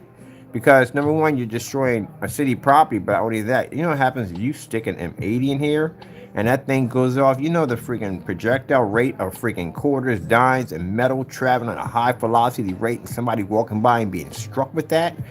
The damage you would cause around you with that? Yeah, you get in a lot of trouble. That's almost in the same line of terrorism. That's probably the reason why they got rid of a lot of the phone booths. Let me see. Retro phone booths.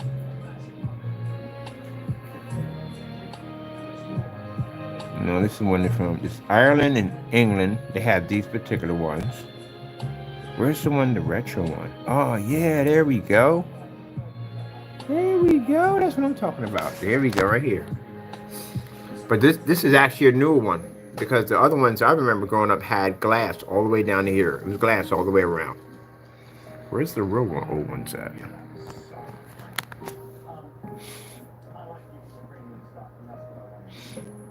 So question, if Superman goes into a booth to change like this, and they got rid of all the booths, where does he go change?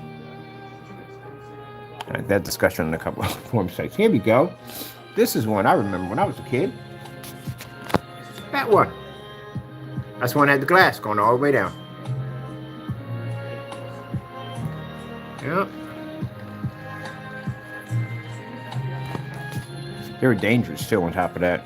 Very dangerous.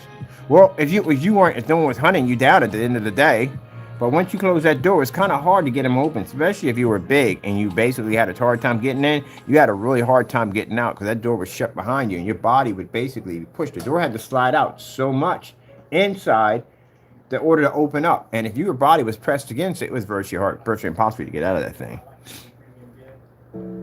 So I hate to say it, but there was a weight requirement. Not weight requirement, but size requirement for walking in one of those things. I'm not trying to be wrong. People say, oh, you're being... No, dead serious. Like, you think I'm joking at the end of the day. If you look at the door right here, see right here? When you open them up, the door would push inward and slide back. Which means if you were bigger and you walked in there, you got the door open, you got the slide behind you, there was a hard time to get that to push in because this had to push in the same spot your body was in. So how are you going to push something in there if there's something blocking it to begin with, which means you're locked in there. That's what happens. And people got locked in those things. So it's kind of an discriminatory booth, if you think about it. Oh my goodness. Can you buy these anymore? Oh, yes, the rotary phone. Yeah. I remember these.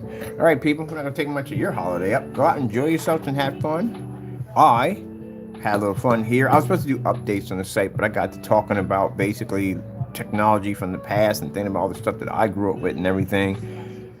Oh, man, I tell you. I miss it so much. I wonder if they had the Tanny Corporation Pong machine. Wow. Look at the console system. Tandy Corporation Pong console. Oh, I should say console. Once they got it, I'm buying me one today. If they got it, I'm buying one today. This is my first game system I ever got. Tandy Corporation Pong console.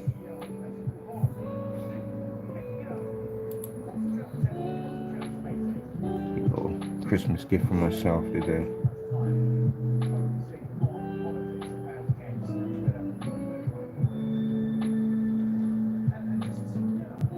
I don't know if I can find it. See, I had my first system, my first game system was from Tandy Corporation. This was before Radio Shack was called Radio Shack. They called themselves Tandy Corporation. And they had a system called the Pong system. My mom got it from Radio Shack.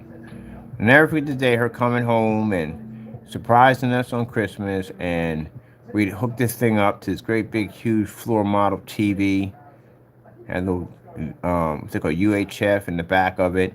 And I remember hitting it on channel 3, and you would see this pop up, and you would just sit there like, wow, that's amazing. Those are the best graphics I've ever seen in my entire life. Like, literally, dead serious, the best graphics. Because you've never seen anything like that on your own TV, gaming on your own TV, mind-boggling.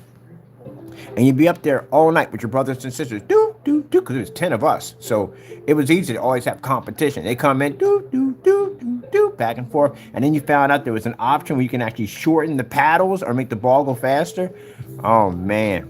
And I sat there all night playing that game thinking that it can't get any better. There's no way in the world this can get any better. And then I watched all the technology come through. Everything from the Atari 2600, 3600, the Neo Geos, and the freaking FM Martys. If you've never heard of an FM Marty, FM Marty was actually a game system that came from Japan. And then you had the Nintendo area, you had the ColecoVision, you had the Intellivision, you had the VetTrack system, you had TurboGrafx 16. You're just watching all this freaking gaming technology come in. It was freaking amazing just to be in that era. I was a huge gamer.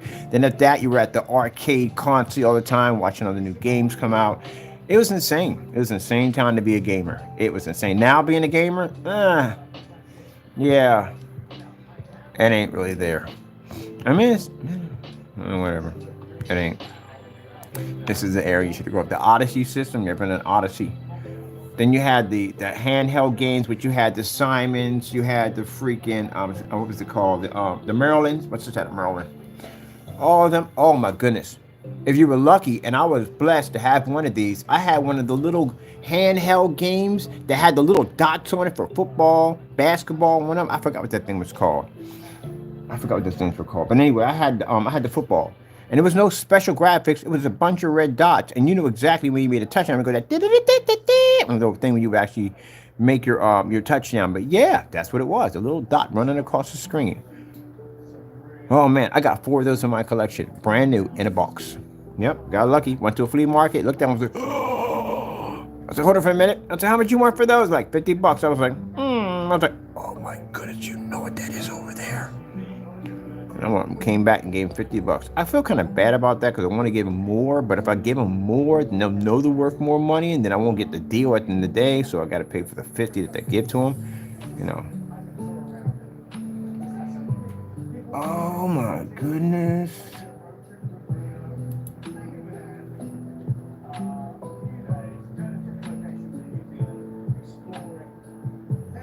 This is one Tandy, but before it was Radio Shack. Look at that. This is my era of video games right here.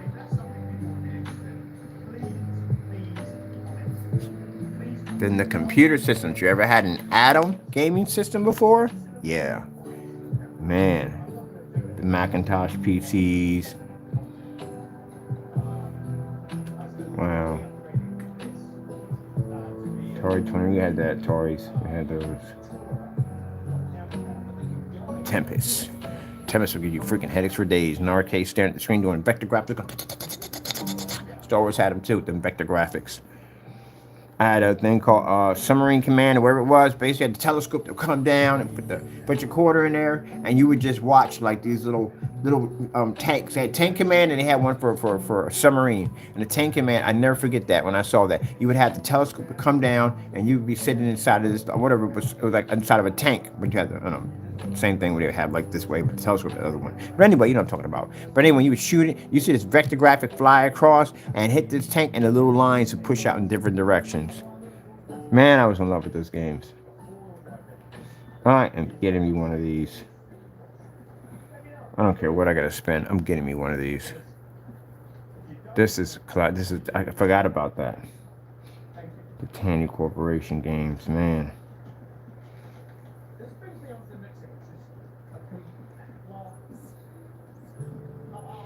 That's what I love about my mother so much. She was always into art. She was always into technology. She's a technology junkie. That's how we all got into it. We're all tech junkies. Yep. She was a tech junkie. She loved technology. She loved it. Every time we turned on, we had something new. We had always had something new. They had the 50-inch TV sets with the freaking front projection. We had one of them when they came out. We had just about everything that came out because she was a tech junkie. Why do you think I got into all this stuff in the day? Tech junkies. I got brothers who got their own music studios and everything. They're tech junkies. Yeah, all that from her. She's into music, all that stuff. Music, art, food, everything. Well-rounded, well-cultured, and that's how we all got into that stuff. Man, look at this, man. Oh, the turn controllers. The Atari Jaguar. I hated that freaking system. That was a big controller. You thought the freaking Xbox controllers, when they first came out, them things were like playing on a loaf of bread with buttons. That freaking Jaguar system was freaking insane. That was huge. But then again, the Neo Geo controllers were huge. You know, real quick, I'm going to look this up real quick. Neo Geo arcade machines. I want the actual arcade machines. Where's that coin slot? Neo Geo arcade machine coin slot.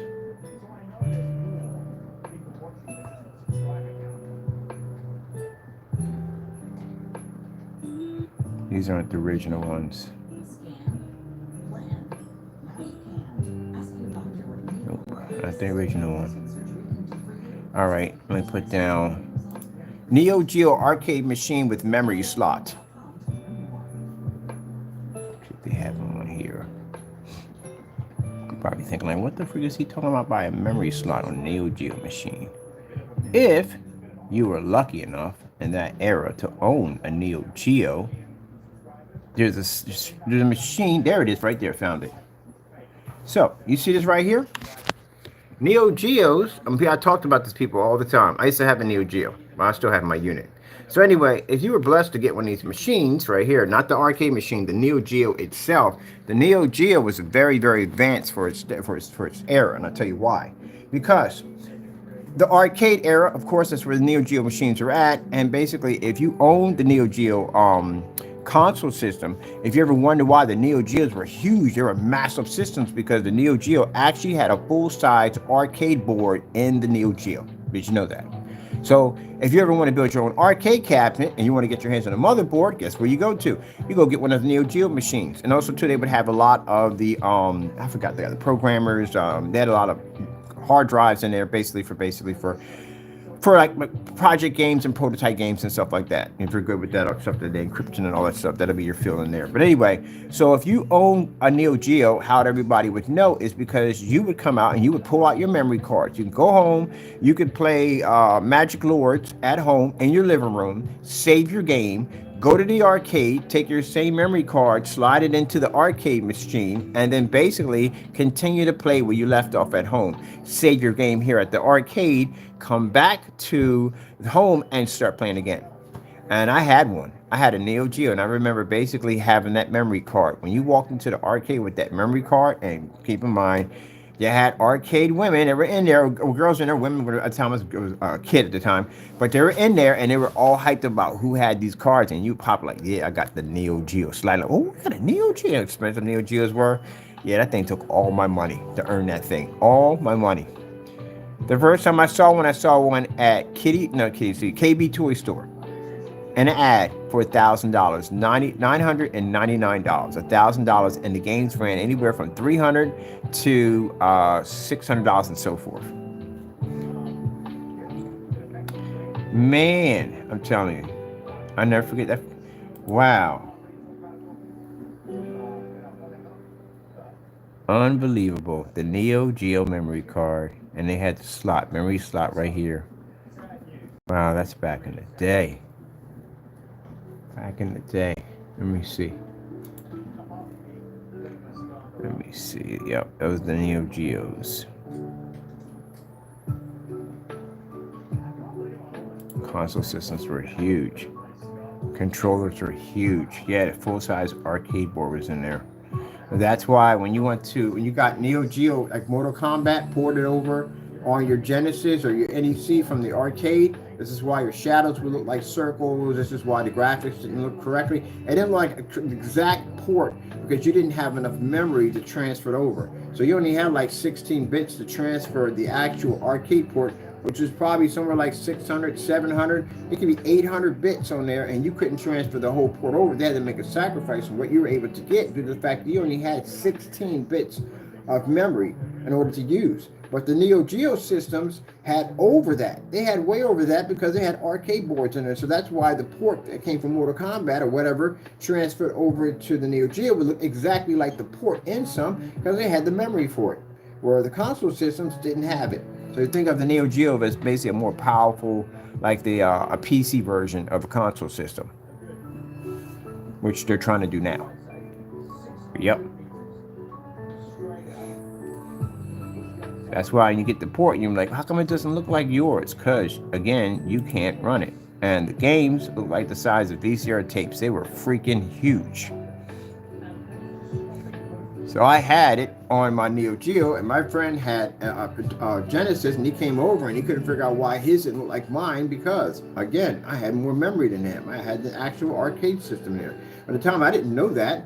I just thought I had a more powerful, more expensive system, and that's was the reason why. And down through time, as I got to understand what the machine did, I realized that, yeah, I had 10 times more, 100 times more memory than what he had. So, yeah, when they port a game over, and the reason why it didn't look the same way from the arcade is because you don't have enough memory to actually run it. They had to take bits and pieces of it and just sacrifice and downside it as much as possible so you can have somewhat of a port, but it wouldn't be the exact same thing as the arcade. Only these machines would have that capability. Now, the machines we have now, we're way beyond that now. Way, way, way behind that. But can you imagine what the power arcades had today, what arcade machines had at that particular point, what would happen if they did make a modern version of an arcade machine, what it probably would look like? Probably be like an 8K simulator and all this crazy stuff, you know, because, you know, it's an arcade machine. But yeah, Neo Geo right there.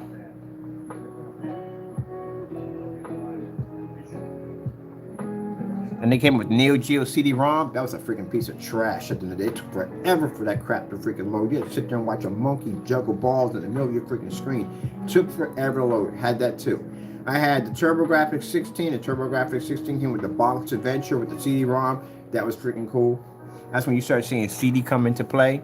Then you had the Genesis came with their Sega CD system. They had the 32X. There's actually, people actually think that the 32X didn't exist. It did exist. People had 32Xs. You didn't see much of a difference, but you thought you saw much of a difference, but you really didn't see much of a difference, honestly. Let me see real quick. SharkNet for Nintendo 64. Yeah, for those of you thinking that, oh, he doesn't know. Yeah, I'm a gamer. I've been gaming since for a very long time. SharkNet.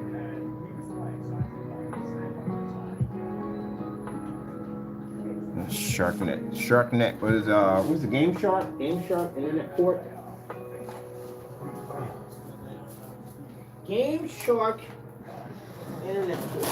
Oh shoot, where are you coming from? Where are you calling from? What are you doing? Let me see for a minute. Somewhere you're not supposed to be at. There we go.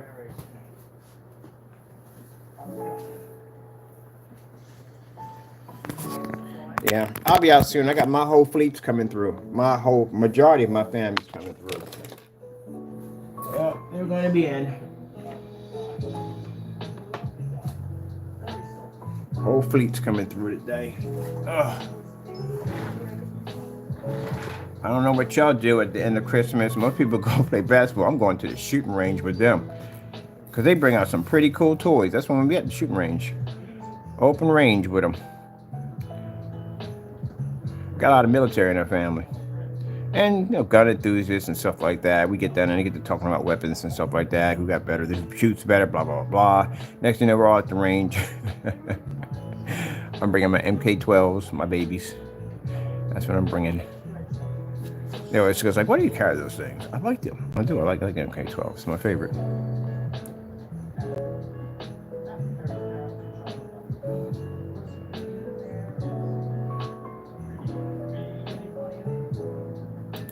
Going online with the N64.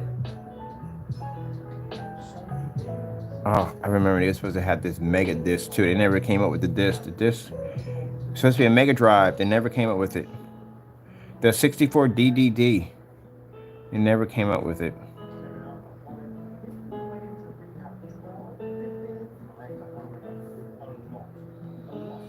I remember waiting in line for one of these. The N64s, and they came out waiting in line for this. That controller was so interesting.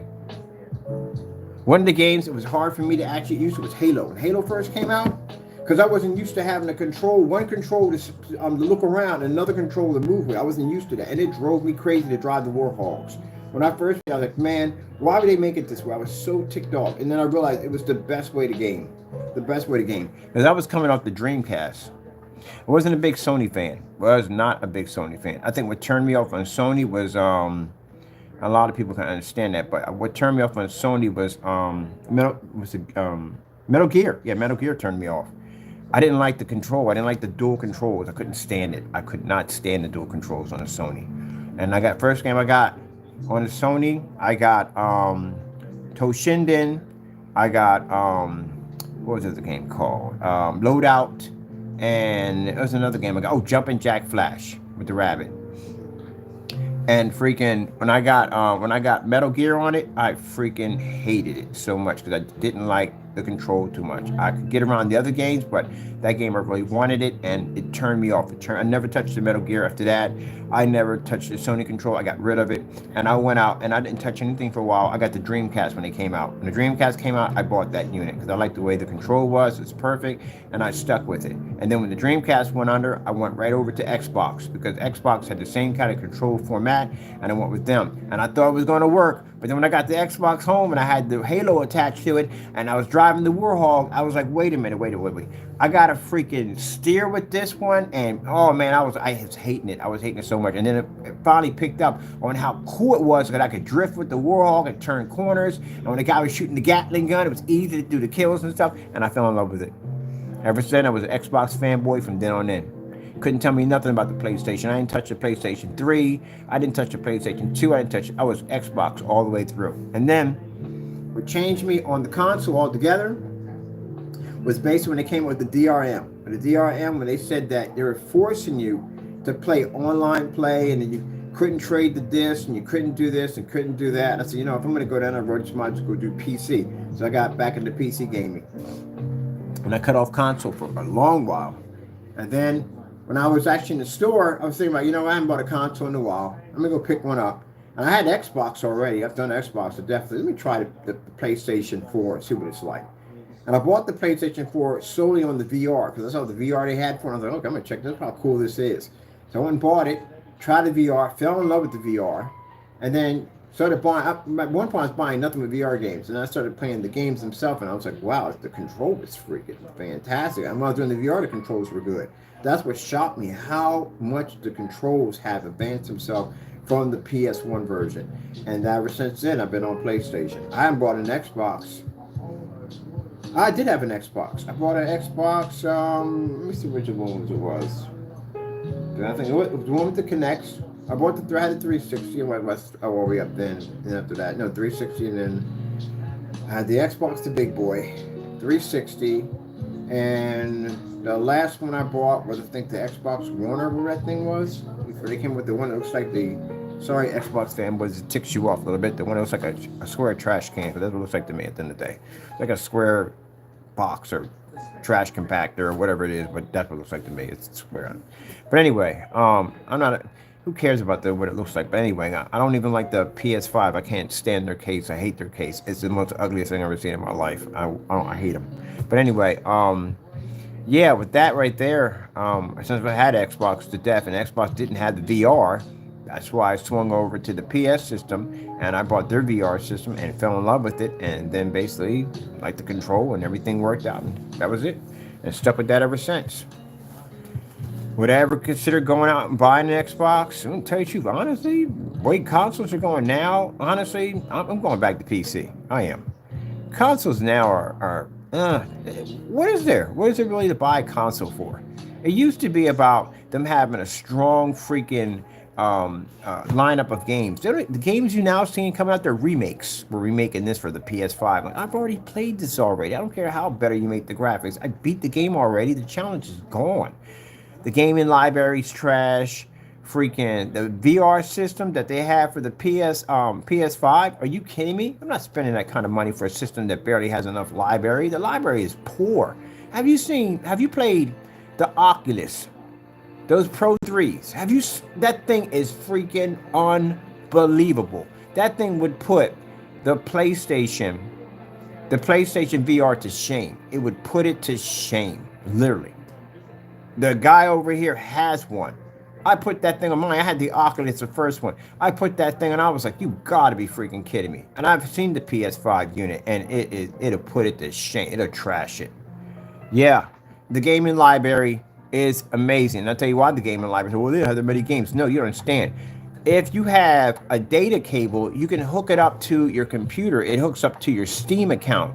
Do you know how big Steam accounts can get? My Steam account is massive. I have more games on my Steam account than the library of a PS5.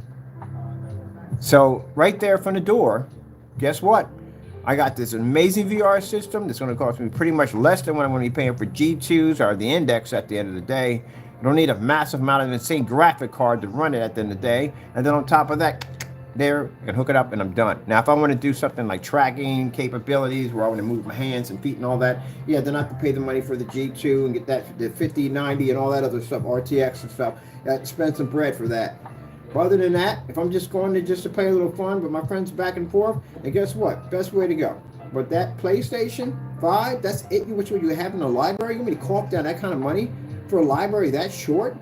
Oh, heck no. And then on top of that, consider the fact that the launch was absolutely horrible. The launch was horrible. People were waiting years just to get their hands on a system. It just shows you corporate greed on a level unbelievable. You mean to tell me that you couldn't design a system where it was just one console per person? One console per person. You guys didn't even care at the end of the day that machines were buying up all these consoles and stripping everybody else from having the pleasure of playing with one of these units. It was between the have and the have-nots, or the fast and the furious, or whatever the name you want to call it.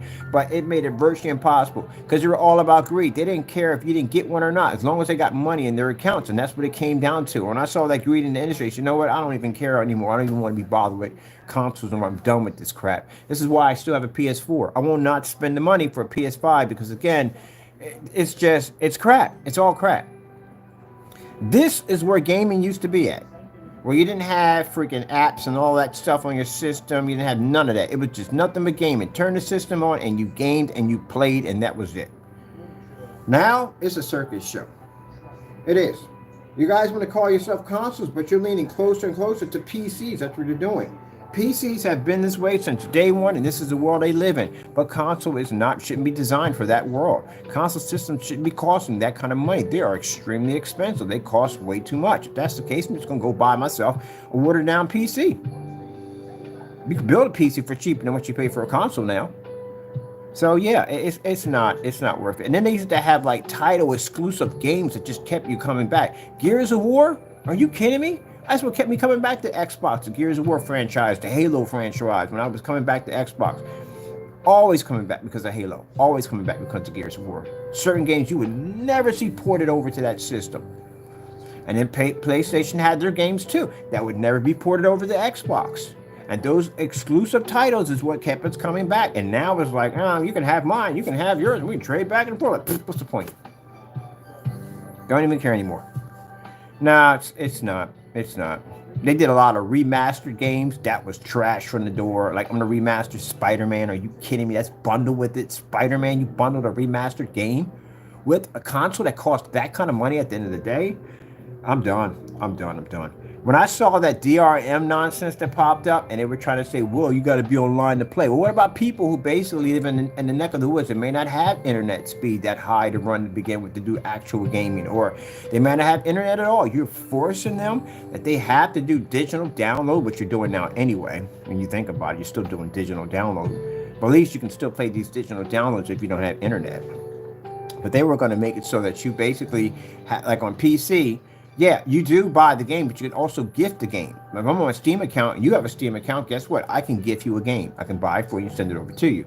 But they wanted consoles to react the same way, and a lot of people weren't having it. And the funny thing about it is when people say, oh, it was just Xbox, no, it wasn't just Xbox. Sony was involved in that too. Sony just sat there and watched Xbox hang themselves first, and they backed up and started this campaign called Sharing is Caring. If you look at the Sony systems when they first came out, they had 500 gigs in them. And actually, quite frankly, you need about a terabyte or so in order to run that system correctly, because 500 gigs can be eaten up really quickly by the system's memory. Constant updates all the time, which you constantly do in your system that slowly eat up your memory. So if you look at games that are running anywhere from 40 gigs and 30 gigs and so forth, this is going to rapidly eat up memory extremely fast. If you notice and you count it out, at a gig, you can roughly get around 27 games in a library that's a lot larger than that on the PS4.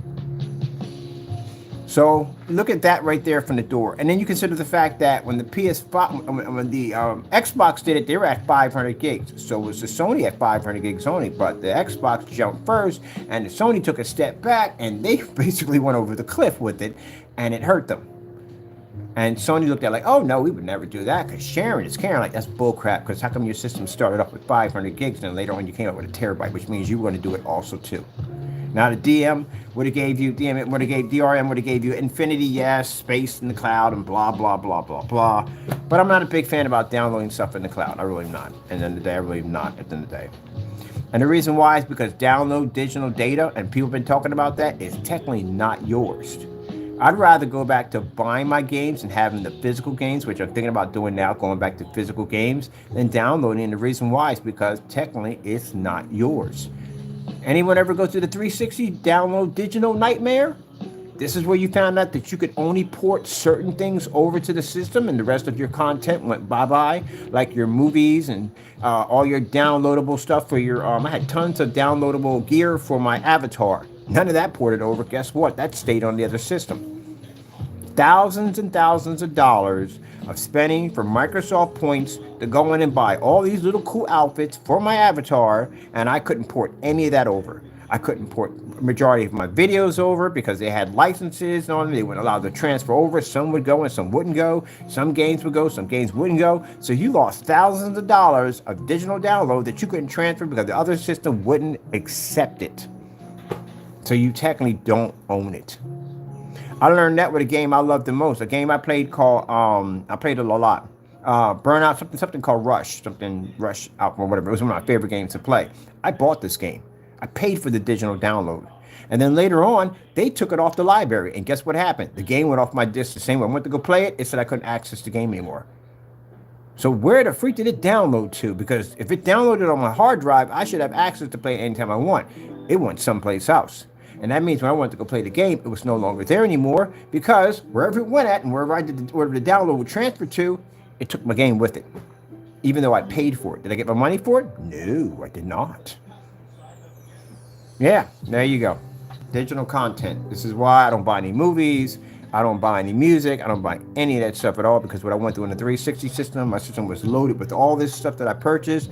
And then when I wanted to transfer everything over, they were like, nope, nope, nope. Nope. I'll forget it. I'm done. Freaking forget it. I'm done. Yep. But on PC, I don't have that problem. I download something, go straight to my hard drive. You get more power. And people said at the end of the day, well, console. No. Console used to have to be to say, hey, we have exclusive content for us. Not really anymore. Console used to say at the end of the day that, we have less maintenance. Not anymore. Y'all have almost about as much maintenance as PC have now. You do. Only difference between PC gamers can repair their own stuff. If I have a problem, I never have to send anything back in a box or call them for them to fix it. I'll fix my own stuff at the end of the day. If I want to upgrade anything on my machine, I can take it apart, pull out whatever I want. I can build my own stuff at the end of the day. You have to buy that system. I can build my system from the ground up any way I want to design it. I have that capability, but you can't do that with a console. You're at the mercy, and you're only allowed to touch what they allow you to touch. Oh, you can touch the hard drive. Yeah. So you paid $1,000 for this unit, and you can basically use the hard, change, no, not the RAM, not the graphic card, only the hard drive only. It's all you can touch. But I paid $1,000 for this thing. I'm sorry, but this is all you can touch. And you can only have a certain amount of hard drive space. That's it. You gotta be freaking kidding me. That's it? Yeah, sure. Yeah. All right, but we get a whopping RTX 3080. Yeah, but again, you know, we can go much higher than that. You're still paying a lot of money. And on top of that, the thing that scares me the most about these console systems that are evolving into PC is the fact that they don't have proper cooling. Seen the cooling that they have on a PC system? You ever seen liquid cooling on a freaking console? You have to do that yourself. Mine is when I bought a PC. Literally, if you're going to spend the money for a liquid cooling system in the case and everything, which I was going to do, and tear everything down and put everything all back together, just go buy a PC and be done with it.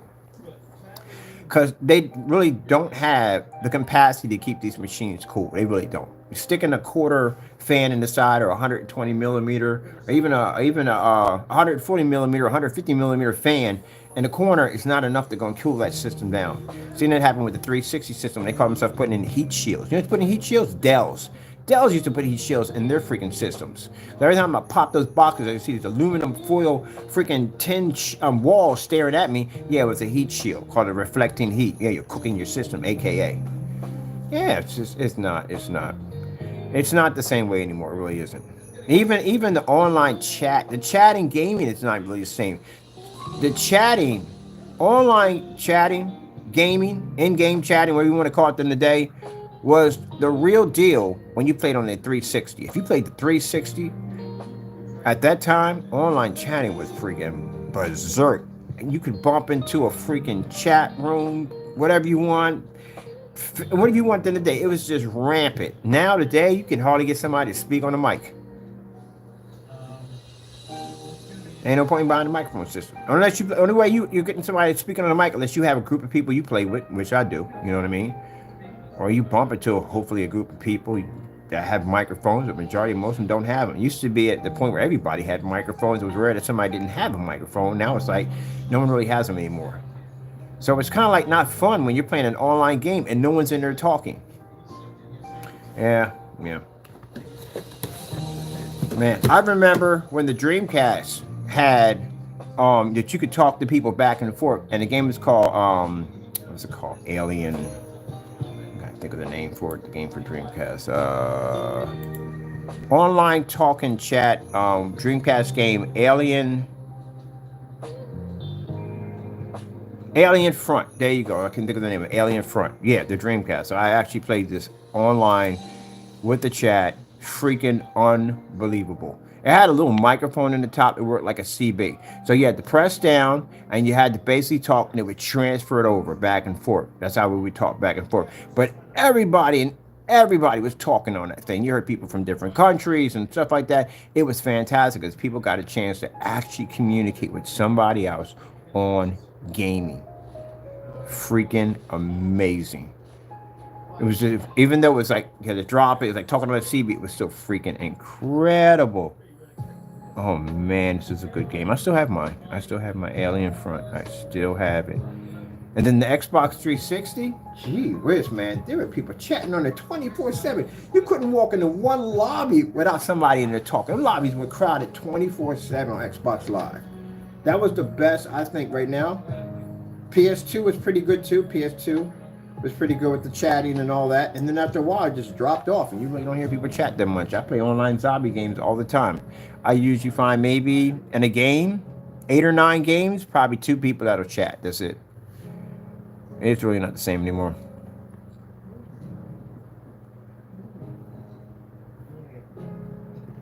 Let me see something for a minute. gaming library for the PS5.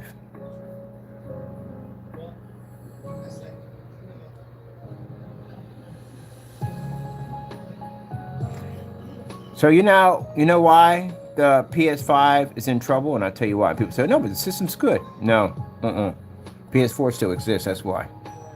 When I was coming up, when a new console system came up, the other one disappeared. It was gone. Because there's no way in the world that would support that thing at the end of the day. It's an old console, it really is. It's a very old console. It's still good. Works fantastic. It does, I love it. But if this thing is still existing and they're still making games for both units at the same time, yeah, you know why? Because the main money that they're making isn't coming from the PS5, it's coming from the PS4. That's why. Because if not, they would have got rid of it a long time ago. And they didn't. They're still supporting it. When you had a new system come out, it was only a matter, a couple months down the line, you would see the other one start to disappear. And then when that one disappeared, you would port over to the new one. That's what would happen. Like, for instance, if you saw the PS1, when the PS1 came out, when the PS2 came out, how long was the PS1 still being supported? When the PS3 came out, how long was the PS2 being supported?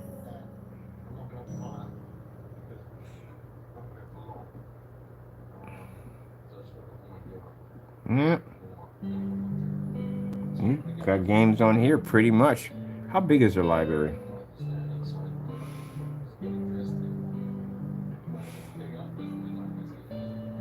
Now when Grand Theft Auto 6 comes out, I'm gonna be on console. I'm gonna be on PC. I'm going to be on PC with a big old beefy graphic card. Yeah, because I'm definitely doing. I'm not going back to console. My PS4, I keep that because I have people I still game with on that. But as for my main system, it's going to be PC. It's definitely going to be PC. I'm done with console. There's nothing really I really can see doing with console anymore. If they get back their chat, people talking and joking and laughing, where it used to be at, where it was like huge, massive families and groups on there playing, where you had constant people to chat and talk with and game with left and right like that, and they bring out some really good games at the end of the day, and they have a good library, and they launch new systems that basically that people can get their hands on at the end of the day, then going through some freaking scavenger hunt to try to find one of these things, then yeah, now I might come back. But other than that, no, ain't nothing there.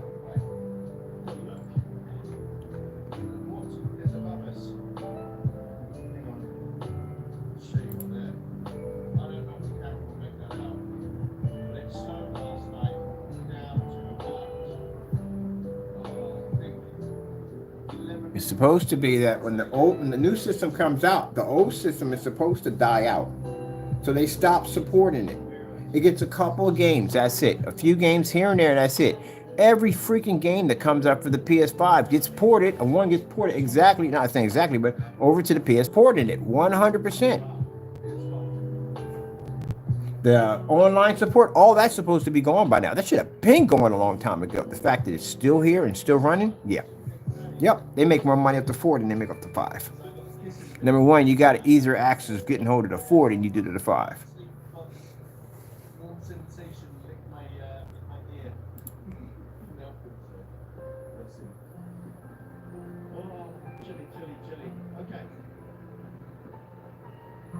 That's when people say, oh, I got the update system. Update for what? What do you have? And then they really what you have. Majority of games I got over there are remastered games. What hot titles y'all really got at the end of the day?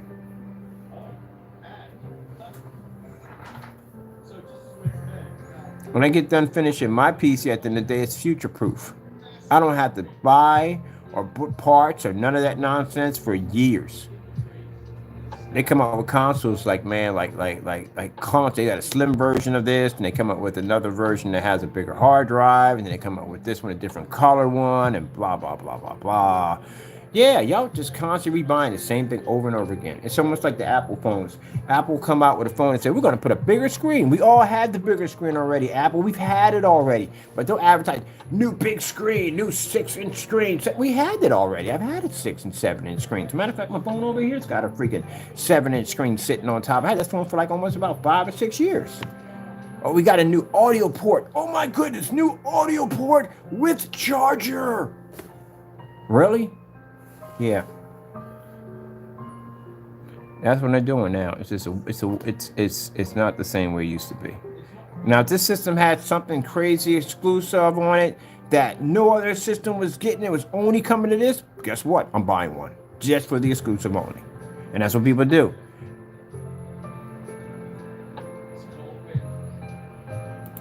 They had it came bundled with Spider-Man 2. Oh. How many games did the VR have? What's the exclusives? What's the exclusive? Hot exclusive titles for the PS5.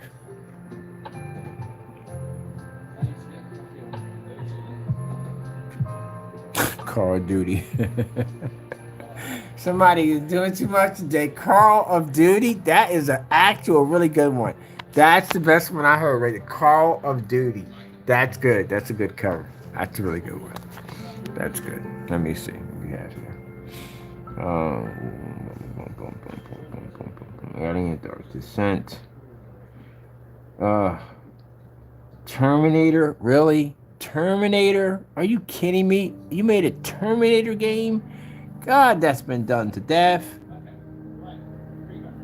Police Simulator. Yeah, I have to shoot myself over this mess. This is just too much right here. Are you kidding me? Police Simulator. Like, really, I'm going to play a game called Police Simulator for the VR system. What do we got here? We got Texas Chainsaw over there. We got the same thing, too. It's the same thing. You got better graphics and all that, yeah, because you got the I don't know if they downgrade that or not. I don't know if it's still have to even have, because they had a whole thing with the whole NVIDIA, because I invest in NVIDIA. I got stocks in NVIDIA. So I was wondering, like, do they still have the 3080s in them? But the library isn't all that hot. Majority of these games, I mean, for some people, this may be good for you. You may love all this. You know, that's for you. But at the end of the day, no, this is not going to do it for me. This is not enough for me.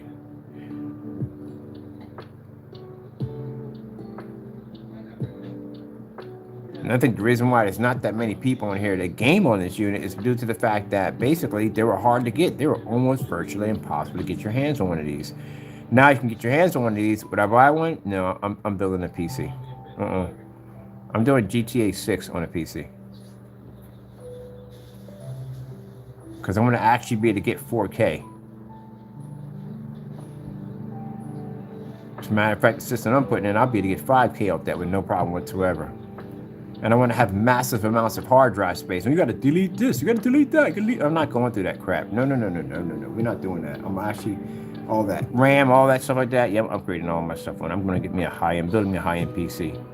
Something I got control over. Because if that system goes under, and it breaks on me, or something goes wrong with it, I mean, I know some stuff to do some repairs, but basically if I do that, I void my warranty. And on top of that, I got to take it apart anyway when I get it. I can't leave it inside that case.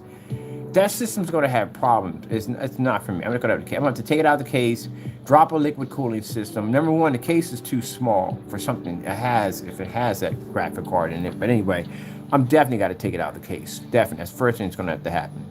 So I'm going to have to put it inside of a micro ATX case, and I'm definitely going to have to put a liquid cooling system because I do not trust, if it is running that kind of hardware, to have a fan that small in it to begin with.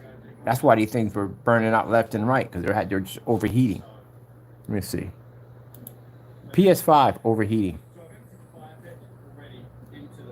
Yeah, and they start developing all this stuff at the end of the day. You know, this is what the whatchamacallit went through. The 360s were going through. They had all these little units here. Look at this. Overheating issues.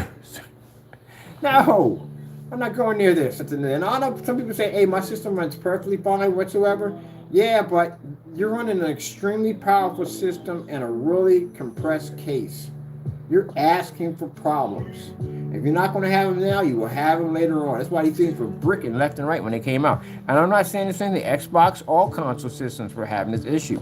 Well, not back then. I got console systems that run now way back then that last longer than these right here. They get too hot. Now they make these little fans that you put in the back of them. I got to spend an extra 20 or 50 bucks to put a fan in the back of my system. So basically it doesn't overheat because they weren't bright enough to put a freaking liquid cooling system in it to begin with to keep it from overheating. What's the, let me see for a minute. Let me see. What's the graphic card in the PS5? No, you're not running no 4090s in there. I know that for a fact. We're not running no 4090s. Let me see.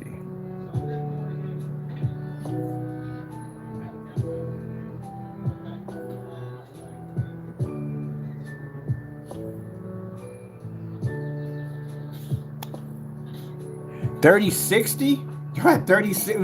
Wait. Is this a 3060 in here? 3060, 30. Oh, that's poor. Oh, wow. Really? I think they used to have 3090s in there at one point. What happened? They downgraded the machine. The original ones had 3080s in it, because the first time I read it, I got a 3080. That's pretty good for a console. It's a 3060, an RTX 3060? Wow. Oh, heck no, I'm not putting no money into that at the end of the day. Wow, that's poor. That's poor. For PC, for console, for people who do console only, this is good for you.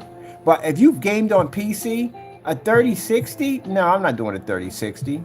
3090, I got a 5090 in my machine. I'll eat this thing up. There's no way in the world I'm coughing up that kind of money. I'd rather just spend the money, a couple grand for a machine that I don't even have to upgrade. They're gonna literally have to upgrade this thing. If you're talking about being equal to PC, there is no way in the world you're gonna be equal to PC. That's almost like you go to Geek Squad over there, or one of them places like Circuit City, and they sell you these freaking computers, they gaming computers with a lot of lights, pretty lights all over, and pretty lights in the fans and all that. Like, ooh, it's a gaming PC. And they go, hey, it's got a 1660 graphic card in it. You can run VR applications. No, freak, you can't run a VR application off that. You know what kind of big a graphic card's got to be to run a freaking Index or a G2 graphic VR system? Oh man, you got to be kidding me. That card alone costs more than that freaking PC. There's no way in the world you're running that. But they say it's VR ready. No, that's not VR ready. One of my sisters gonna buy one of them for herself. I'm like, oh, get that crap. That crap is garbage.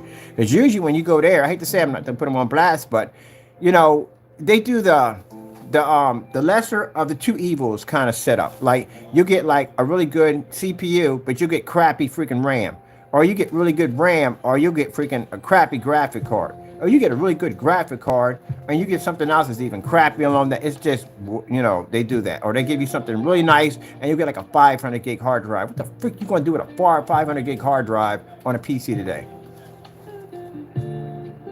Yeah, my goodness. You just better just build it yourself. Come out. If you're gonna do an investment, just build it yourself. If you got a buddy who builds, let them do it for you. But you can talk, they downgrade. It's the Slim has a 3060 in it? 3060. Oh, they gotta be joking. That's gotta be a joke. What does the PS5 have in it? PS5. 3070. Oh man, that's so trash. Not for that kind of money at the end of the day. It should be much better than that.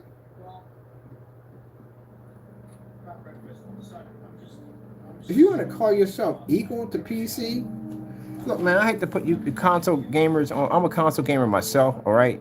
And for those that say, oh, but you got a PS4, I got a gaming PC with a 5090 in it, okay? It'll eat that machine alive. You got to be kidding me. But anyway, yeah, for the money they're asking for, it's almost like PC, like, no, not with that, you don't. No, you don't. What's the hard drive space on this machine? I thought at one point I've seen them. They were the first ones that came out with 3080s, and 3080s are actually pretty good. If you're starting off with 3080s, that's pretty good. But you're talking about they dropped the Slim down to a 3060, and then the other one, again, because I told you, that whole thing with NVIDIA and the graphic card and COVID and all that stuff, you know what I mean? Cards are really impossible to get, you know what I mean? You've ever seen the memes on these cards? The graphic cards went up like crazy, they got crazy expensive, and then they were really hard to get at the end of the day. You know, NVIDIA cards are literally in everything, you know what I mean? They're in the computers for cars and everything, and cell phones and all that stuff, and VR glasses, and basically, they had to rebuild the system because, again, they couldn't really get a hold of the original parts to pretty much mass produce the PS5. So they downgraded the system. So anyone else who got the original system, you have a much powerful system.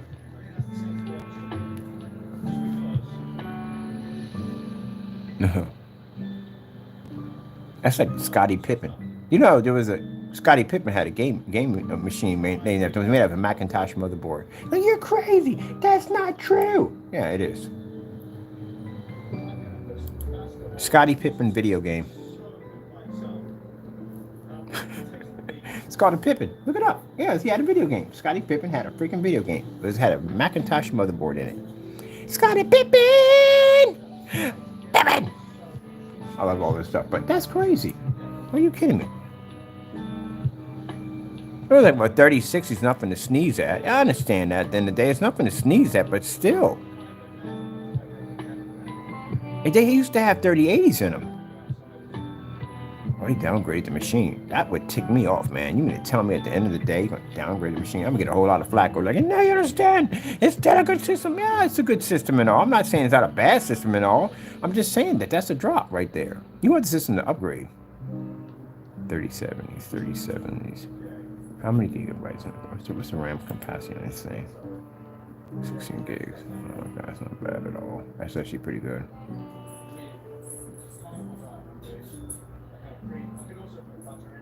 Here. What is, let me see. Hard drive space on the PS5. According to LifeWire, a PS5 comes with an 825 gigabytes drive built in, but not all of that is available for you to use. Oh, of course it's not. Surrounding in the core system files needed Nope. for the operating system. Told you. The PS5 will come with 667.2 gigabytes of usable storage space. Yeah, because you don't use all that. They give you that. Your system's going to eat up a lot of that. A lot of that. So let me get this straight. This thing only has 667 and that's all it has for basically for memory capability. That's poor on a next gen system. Y'all should at least got about maybe 3 gigs. Y'all should have easily got 3 gigs. Come on, we got terabyte hard drive spaces right now. And older systems, 360's got those. So how the freak you end up with freaking this? Are you kidding me? That's a shame. Your freaking system eats that much at the end of the day, then how much are your games eating up? That's another thing. If you're doing 40 gigs on a game, oh my God, that's freaking jacked up. That is jacked up. There is no way in the world, man. That is watered down. I don't want anybody mad and think I'm only just picking on them. Both consoles do this crap. Consoles are known for doing this. They're known for doing this nonsense. I'm not picking on you because I'm a PlayStation player myself. I got PlayStation behind me, PS4. I'm a big fan of it. I love my PlayStation, I do. But I'm not spending money for this thing. At the end of the day, it's just crazy. Mine has a terabyte of hard drive space on it. This thing has a terabyte of hard drive space. Why would I? And then after you get done, you have somewhere, your system is using that much that you're left with this much out of a terabyte? Are you kidding me? You start off with this, and then you end up with that? This is what you had? Oh my God, you gotta be kidding me. No. But then people say, but you could upgrade your hard drive space. That's more money you have to take out of your pocket to upgrade something that should have already had it to begin with. When I build my PCs, guess what? When I run my systems check, I have enough memory because I'm allowed to do that. I can put as much memory as I want into my machine at the end of the day. I don't have to turn around and go, oh, you got to put extra memory into it after you got to build a machine or buying it. That's freaking nuts. I can put 10 terabytes in there if I want, 20 terabytes in there if I want. It's a PC, I can put a petabyte in there if I want. And how big a petabyte is a hard drive space? It's freaking insane. It's in a separate unit by itself. It's like a mini refrigerator. And I can stick that into my system. Well, I'll stick that along the side of my system. That's crazy.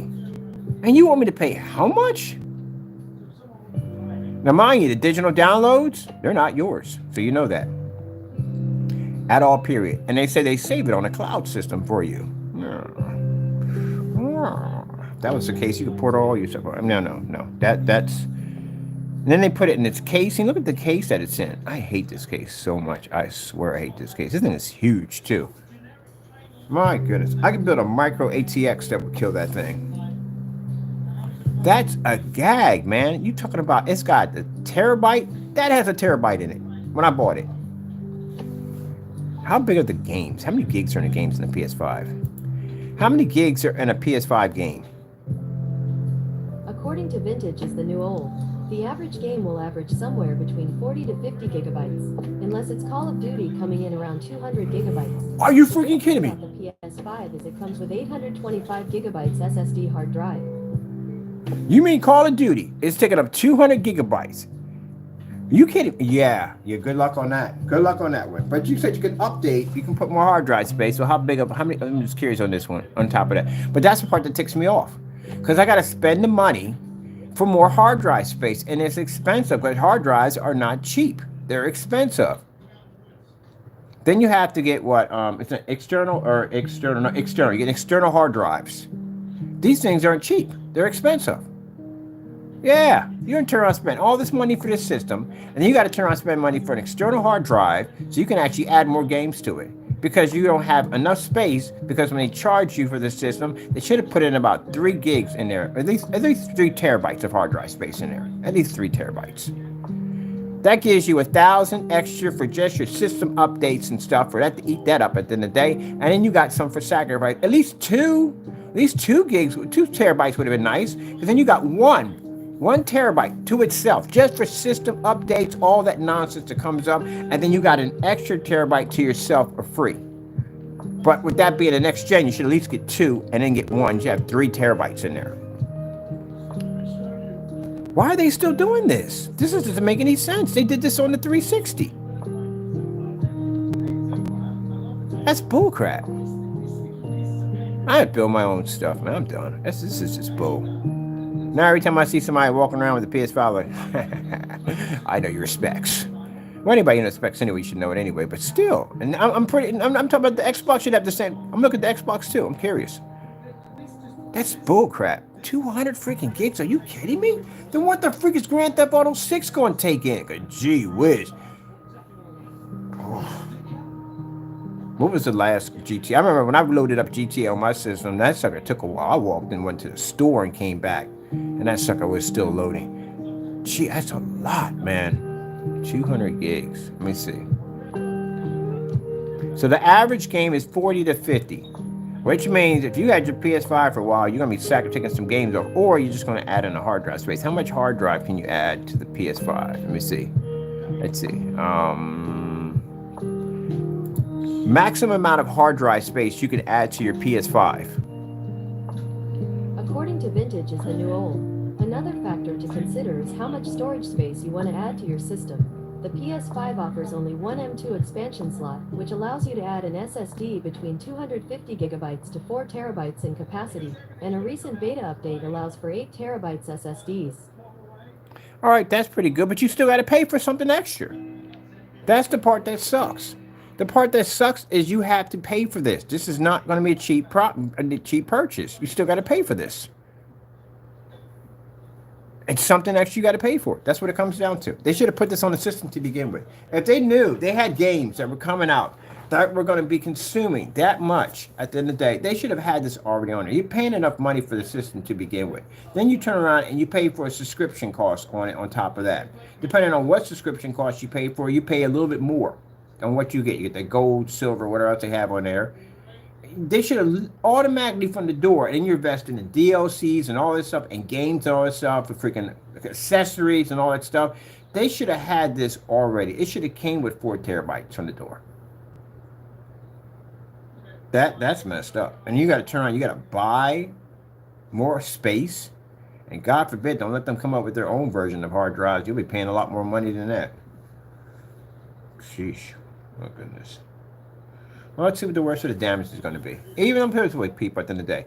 If it's 20 or 30 bucks, at the end of the day, people are worse than a lot. It's still extra money you got to take out of your pocket to pay for something. They should have literally had this already in it. So let me see. 4 terabytes of solid state drive.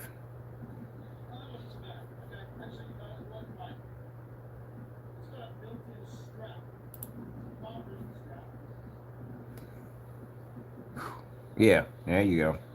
These things ain't cheap. So we were about $219, $249. We got over here for 200 and let me see, right, this is 4 terabytes right here.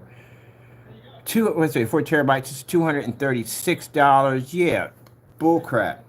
So I got to spend an extra $200 or probably even more, depending on what model and make you get, that you're going to have to basically pay for and to store your games, due to the fact that when you bought the system, it really didn't have enough hard drive space to begin with to basically complete the loading of games that were going to run at a max of 200 gigs.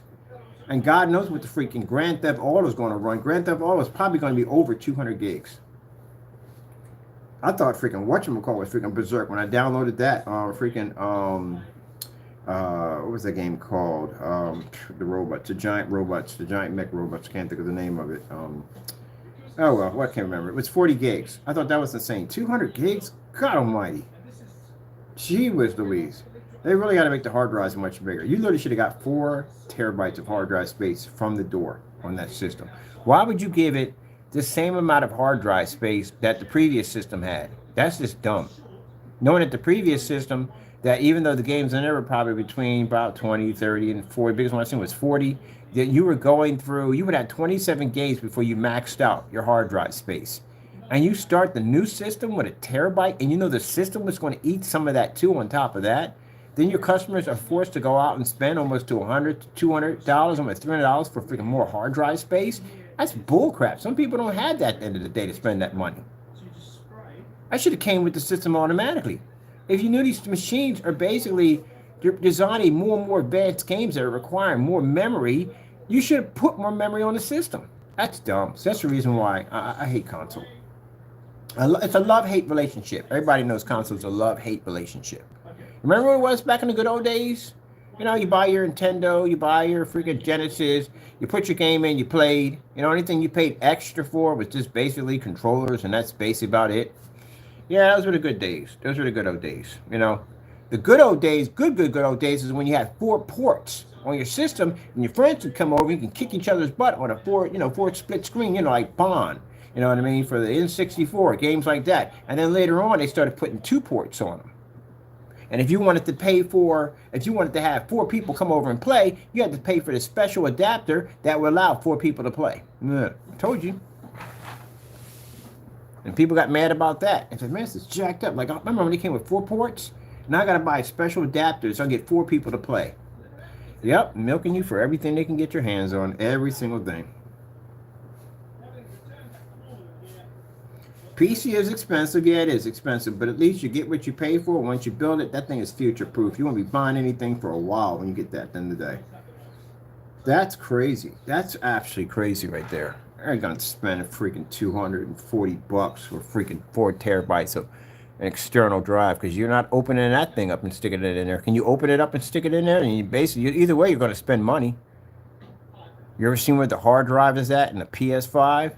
You ever try to take one of those things apart? Yeah, it's a bit getting there. It's not like the Xbox 360. We can just pop off the top, which was really easy to get into those things because you can just lift off the top and just pull that out with the screws and it just pop out. Hard drive sitting there hooked up to a SATA drive and just pop that out with the power and all that. That was pretty easy to do because you could basically, when your system red ring, all you got to do is just pop out your hard drive and just reinstall it into the new system, and the new system would automatically load it up because, you know, they put that kind of feature in there. We can plug in a flash drive and it would convert the flash drive over so you can actually, it would format it so you can play it off your Xbox 360.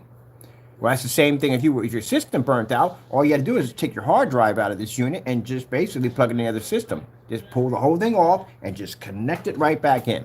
Or basically, if you're me at the end of the day and you took apart your system, because I modded my unit, all I had to do was just take out the screws and just connect it and slide it right back in. That's it. You remember that? You can interchange your hard drives. Just take them out. And then they had the bigger hard drives that came with it. You know what I mean? You had the bigger hard drives. You could take them out and you slap them on top. You can upgrade just like that. But the hard drives weren't cheap. They were expensive. They still were expensive. This is freaking madness. I had no idea. I mean, I studied on this thing before, but I had no idea that I would have thought they would have put in more hard drive space in there. That's pretty jacked up. That is jacked up. And Call of Duty takes 200 gigs? Good gracious. Oh, man. You imagine, what is it? Well, again, you're lucky that's coming on a freaking, you're downloading that, because, man, if you're running that off a ROM, man, you're going to be freaking. That's going to overheat your system. That's what happened with the 360. The 360, if you ran certain games in there that had a lot going on, like Samurai Showdown, Halo was known for doing it. Gears of War was known for doing it. And your system going, woo. Dead or Alive was known for doing it too. Woo. Your disc started singing. Yeah, your system was going to burn out. You do know what was going on in there, right? So if you ever took apart an Xbox 360, you would notice that that whole thing was all compressed together. Compressed. So your optical drive was like only a couple inches away from your GPU. And that thing would just heat up in there. That GPU would be like overworking. And it would just be compressed in there. You know, your board would slightly move. You couldn't see it, but it would move from the heat. Yeah, the heat shields were designed to draw the heat, but it wasn't. You were cooking your system. And if I don't know why, but for some reason that they didn't bolt down the CPU, they had on some kind of like spring support system, and the only thing that was pretty much holding your system down was thermal paste. So when that thermal paste gave away and it just popped up, you had a little bit of friction going back and forth, and your system went bing. There you go. I used to mod those things. Yeah. And then when I took apart and I looked at how close the freaking optical drive was sitting right on top, almost near the GPU, gee whiz, yeah, cook your system. That's why you look at graphic cards. Graphic cards have fans all over and everything. And you can hook up liquid cooling to that. You can hook up liquid cooling to your RAM. You can hook up liquid cooling to your hard drive space. You can hook up, run daisy chain liquid cooling through everything. All that stuff is stay nice and cool, including your case. That is jacked up. That is really jacked up. Now I know why my friend was over there ranting. He was ranting like, I gotta turn around, I gotta pay for freaking more hard drive space. Why didn't it come with the freaking hard drive space? That is not worth it. That's not worth it. 4 terabytes.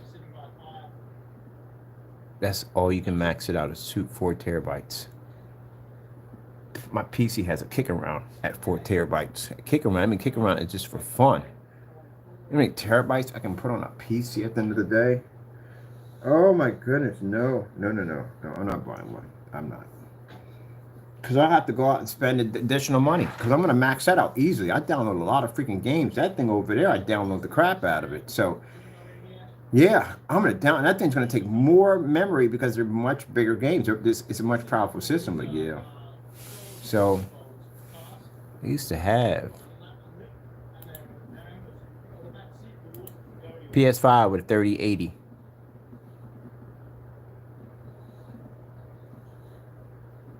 Yeah, it's going to 3080s. I told you I'm getting ripped off. 3080s.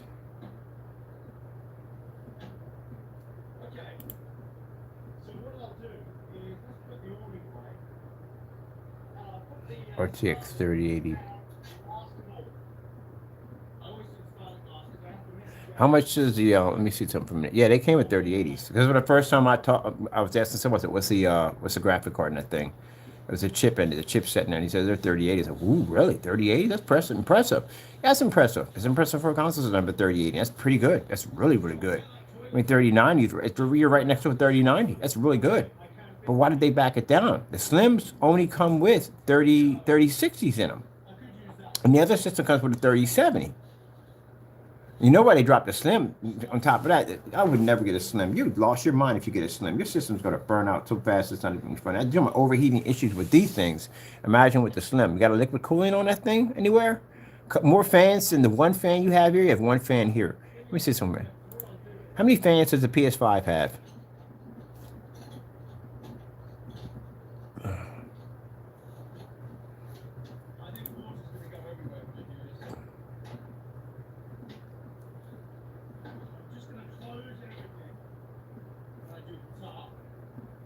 Ugh. I bet you don't have a distribution of proper airflow either. That's another problem too. So they got an intake and outtake fan from the back and the front. Or is that a fan at all? Let me see for a minute. Probably got an intake and outtake fan. So you got air pushing and pushing back out. Yep. Dual fans, intake and outtake fan. Oh, that's so mediocre. That is very mediocre. Yep, there it is right there.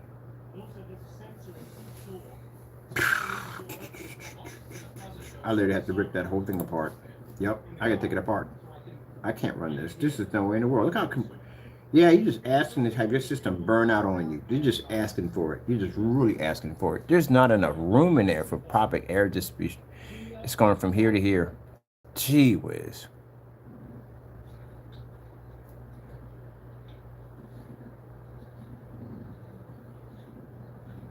Oh.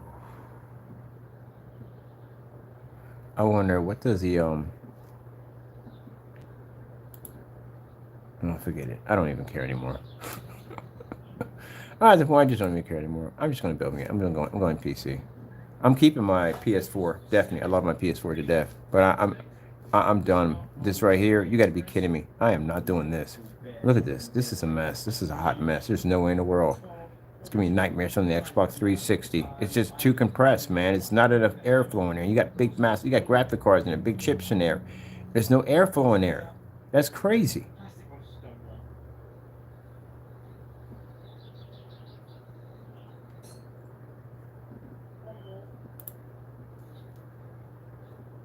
Now, some people have got systems. Some of the people got the 360s, and they've never had a red ring, ever. Lucky you, because I had tons of those things.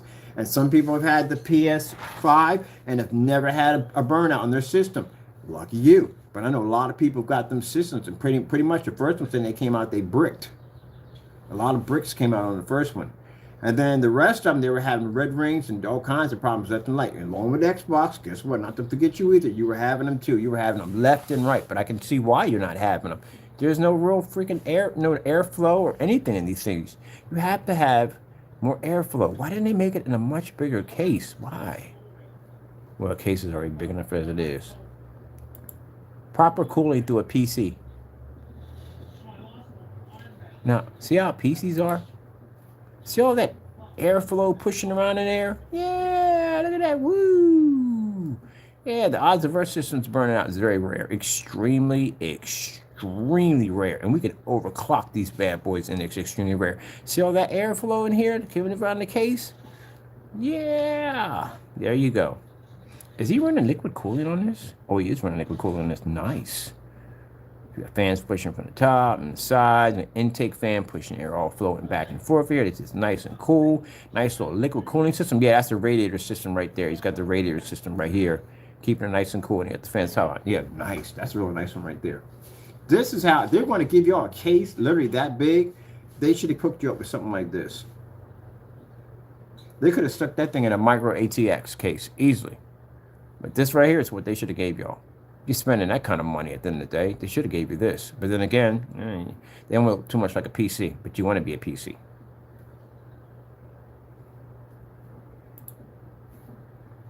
Oh, yeah, I'm gonna get to building my PC. I'm getting to building mine. Yep, y'all can't do this on console. We got these toys at the end of the day, man. We can mod anything with the freak we want. Make it glow in the dark. Put the disco lights on it. Actually, you can. You can do it.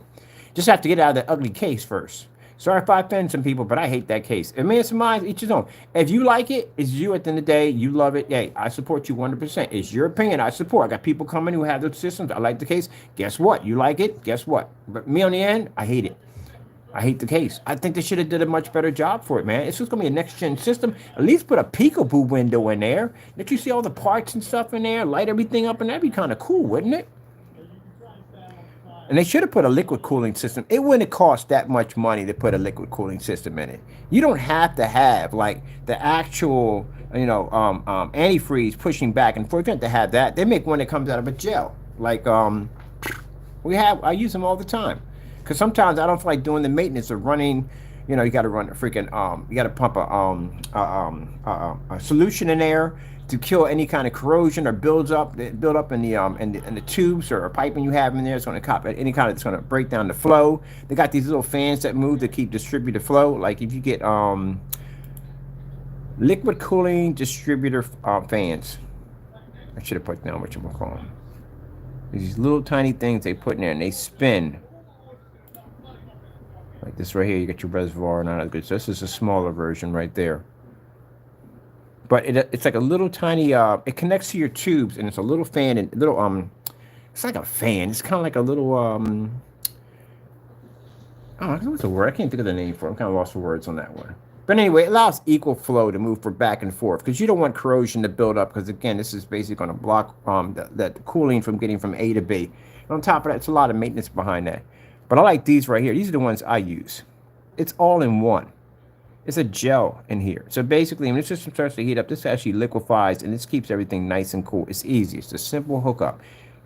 Basically, you hook this up to, you take apart your, or if I did get the PS5, I would have to go in and remove the motherboard, and then I would have to take off the all the screws, remove the CPU, and then I would have to put in a cleaner, a solution to dissolve and clean down the CPU so it's nice and clean when I wipe it down. And then I would have to put in a thermal paste and then basically reconnect this to it, drop all my screws back in, bolting everything up nice and tight, and just stick this on top of the case, and that's it. That's all we need. But for me, because these are probably running, the RPMs might be a little slower. So what I would do is I would remove these and put in much more higher fans with a much more higher RPM, and then put in a fan speed controller so I can actually speed up my RPM, so actually I can actually cool this down even much faster. Because I did this with my vegetable oil cooled PCs. Much easier to do. But they could have put one of these on. This is cheap. You can literally put this on here yourself, but you got to spend the extra money to do it. That's the problem. But they could have put it on there, but they didn't. What they should have did was they should have expanded the case, make it just a little bit wider, so that way you can put one of these connections, this on the back, plug this in on the side, that's all you have to do, and then basically gave you a freaking 4 terabytes of hard drive space, which they should have gave you from day one. And at least a 3080 on it, which you did have a 3080 at one point, but they kind of dropped that one. I have no idea why. Well, we know why. They're like, but you're crazy. You don't know what you're talking about, Mr. Bird. You're just saying crazy stuff for the sake of saying crazy stuff. Prove it. Xbox 360 under vegetable oil. There you go. I used to mod these systems. This is my Xbox 360, submerged in vegetable oil. Have you seen a vegetable oil submerged up cooled Xbox 360? Yeah, I built one. This was the last mod I did. I did it for testing. Took one apart to see exactly if it would run under vegetable oil. Guess what? It did. Now, you can't run the hard drive underneath of it, because if you run the hard drive underneath, it's an old video. If you run the hard drive, you're going to rip up your hard drive. But you basically can run your what's the word? You can run the motherboard, all that stuff will run. So we have over here, this is the hard drive right there. There's the hard drive. There's the optical drive right here, and the entire system is submerged. Never got a red ring once I submerged it. And it also has a liquid cooling system attached to it. Few of the systems I took apart. Now you know why the Xbox 360 was the most modded system in history? And I'll tell you why. Because the red ring. Because Microsoft was so fast on rushing on getting their system out before the PS system, they really didn't test it properly, and everybody who got them, the systems were burning out left and right. And since the family and the chat on freaking the 360 was 100% the bomb, you had to get back online. You had to get back online. The game with your friends, joke, laugh, all that, you were connected to these people. So you kept buying the systems over and over again because you didn't want to give up your Xbox family, which I had a massive Xbox family when I was online. So you kept buying the systems. Systems kept burning out. They kept sending you these coffins. And after a while, you start watching tutorials on people showing you how to fix these problems and stop sending them back to Microsoft. And you popped this thing open and found out you became a PC tech overnight. You learned how to take apart one of these systems, put them back together, mod them, all kinds of tricks to keep them from burning out. There you go. There's my system running right there. Submerged in vegetable oil. Ran perfectly with no problem. Never suffered one red ring. I had the Halo edition, burnt out. I had the Gears of War edition, that was bright red, burnt out. I had the arcade version, burnt out. I had the core version, burnt out. Then I bought the black version, which was supposed to come with the new Frost chip. That burnt out too. I was like, I'm done. I sent 4 of them back with coffins. I got that 1-month subscription, the Xbox Live that they give you because they inconvenience the crap out of you. Yeah, that nonsense. See? Doo-doo. Worked perfectly. So people were going in and they were figuring out, people that were basically techs at the end of the day were realizing that's it. This is it. It's an IBM motherboard that's sitting in there right now. And they figured out ways how to basically hack the crap out of the system. And that's why you had all these freaking people popping up all over modded lobbies and J-tagging their systems and going in freaking burning games and all that stuff. Yeah, that's what started all that freaking craziness, because people were going in trying to fix their systems, and they found out they were easy systems to mod. Yep. So my first red ring was on the core, because I was in there playing. This is one of my favorite games I like to play. I like to play the Showdown, Dynasty, Warrior, and all that stuff. I like that, and they have so much stuff going on in the game. The system would go and was buffering, and I'm like, oh shoot, like, is this bad? And next thing you know, I come in, they had the little red ring flash and everything. Yeah, you can run them under vegetable oil. So I can literally take the PS system and soak that thing in vegetable oil, and it would run perfectly fine with no problem whatsoever. They all run exactly the same way. Everybody was doing that crap, chopped them suckers in mineral oil. They got tired of it. Go buy the system, it burned out. Buy the system, it burned out. Buy the system, it burned out. But gee whiz. Freaking terabytes came on freaking Xbox 360s. What the freaking terabyte doing on a freaking PS5? Terabytes on a freaking 1 terabyte on the PS4. What's it doing on the PS5? PS5 should never have a terabyte sitting on it. It's supposed to be a next gen system. It should never have had a terabyte sitting on top of it. What the freak are you going to do with a terabyte? And you mean, mind you, the more powerful the system, the more updates you're going to need for that thing at the end of the day. So that thing eats through that much in the updates, and you're talking about they got games that take 200 freaking gigs? That's Call of Duty. Can you imagine what GTA is going to take when it hits that system? Oh, yeah, that's going to be great. That's going to be really fantastic from the door. I'm doing it on PC. That's crazy. Yeah. That's absolutely crazy. I think most people were fighting when it came to the 360, just trying to keep them cool, because they kept burning out so fast, keeping them cool. And that's a horrible thing, because sometimes it would happen in the middle of games. It would happen when you come back and turn it on, it would burn out on you. Just any given time, this thing would trigger off on you. So it was a scary nightmare to go through, especially when you spent that kind of money at the end of the day for that machine, all the games you paid for. You think about how much money you spend in gaming. Go through your gaming collection and find out how much you paid. Even if it was $50 a game, you got 30 games in your collection. Think about how much money you just spent. Another freaking scary factor is based on people say you're not being programmed, kind of you are.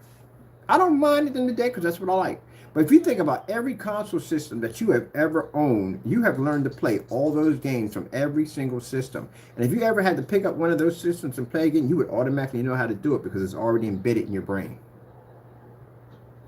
Yeah. Just think about that, on how much memory your brain just contained on all the video games that you have played down through time. But yet we got console systems that can't even basically remain 27 games. It's kind of crazy when you think about it, don't it? I got tons of games I played down through time. I'm 55 years old. I played games such as Vector Graphic and Pong. I've been around for a long time to come to the game. I memorized all those games you played are all in your head right now. If you were to pick up any one of those controls at any given time, you would automatically know how to play it. You were programmed automatically how to do it. Kind of scary, isn't it? Yep. So you know every console, from depending on how far or vast your memory goes into playing games, from console systems to handheld games, all that information is embedded in your head. Not a bad thing at the end of the day, but when you think about it, can you imagine if they had a console system that could do that? Can store that much information that you have in your brain on a console? Oh, wow, that'd be freaking amazing. That'd be freaking awesome, wouldn't it? Because you had to learn to play all these games. You had to learn to become fantastic and great at all these games. So that same information on how to shoot people faster, or quick scope somebody with a freaking sniper rifle, or be the fastest driver, the fastest runner, all of that, it's all in your head. I remember when I hadn't played Bond 007 in years, and I remember going over to my freaking my niece's house, and they had it over there.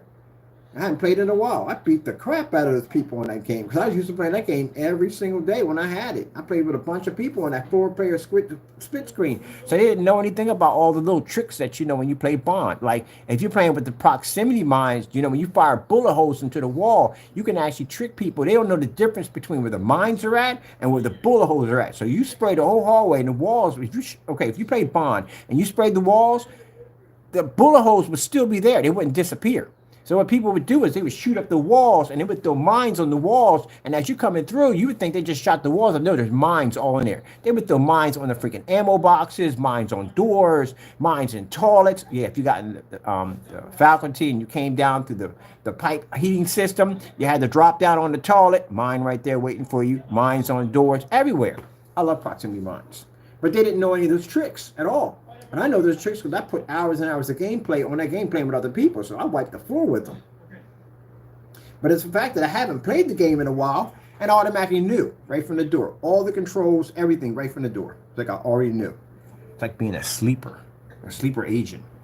Hey, you just automatically know. Programmed yourself. That's crazy, isn't it? But I still can't get over that. Only a freaking 1 terabyte. Why would they do that? That's just stupid. I mean, the freaking PS4 has a terabyte of hard drive space. So when I first started, it was 500, but now they have a terabytes on them. Why would you stick that on a system that you know it's going to eat that kind of memory? That just sucks altogether. Let's go over here and see what how much memory does the Xbox have? I gotta be specific on that one. You get 1 terabyte, and after usage, after the system gets done with it, you got 800, and then actual usable space you get is 560. Oh, come on. That's with their system too. I don't want people thinking I'm just ganging up on the PS system. The console systems do this nonsense at the end of the day. That's messed up. What you gonna do with that? Honestly, what are you gonna do with it? If your games are eating 40 to 50 easily, you buy 3 games, that's 150 already right there from the door. That's 3 games eat 150 already. Man, that's crazy. That's freaking jacked up. What the freak gonna do with 560? Usable space? So let me see. You got usable space right here. 1 terabyte, right? System, and then usable space is 560. What the freak you gonna do with that right there at the end of the day? So you're gonna have to go out. And somebody was talking to somebody, said, well, you know, I just gotta go out and just buy another hard drive. You gotta do what? What you just say? You gotta buy what? I'm paying all this money for this system at the end of the day, and I gotta go out and spend money for another hard drive? Are you kidding me? I just paid for the hard drive in this unit. Why am I going out and buying this? No. That's like you going out and buying a gaming PC and you get home like, oh, you don't have enough hard drive space. You're going to have to go out and buy another hard drive. Wait, what? No. They should have gave y'all more hard drive. I want more hard drive space from the door. Oh. Cooling fans on the Xbox.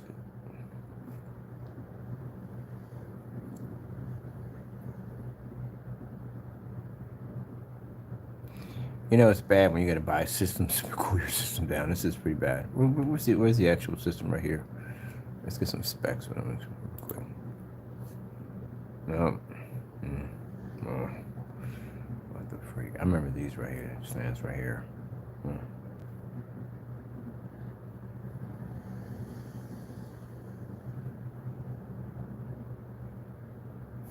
Wow. That's it. That's all you're getting? Big old fan on top, that's it. Gee whiz. Nah, I built a PC. I ain't touching this. These are toys. I'm sorry if it basically insults you in the day. For what they charge for this at the end of the day, this is not worth it. This is definitely not worth it. They gotta bring their price way down. That's way too much. To pay for a system, I gotta buy all these freaking peripherals for it, basically. And the hard drive space is that low. That is jacked up. Y'all should at least, I told you, 3. When I sat there and said 3, at least 3 terabytes you should have, at least. 1 terabyte just for the system, just to eat up whatever the freak it wants, and 2 for yourself. That's what you should have. And you can only max out to a certain degree.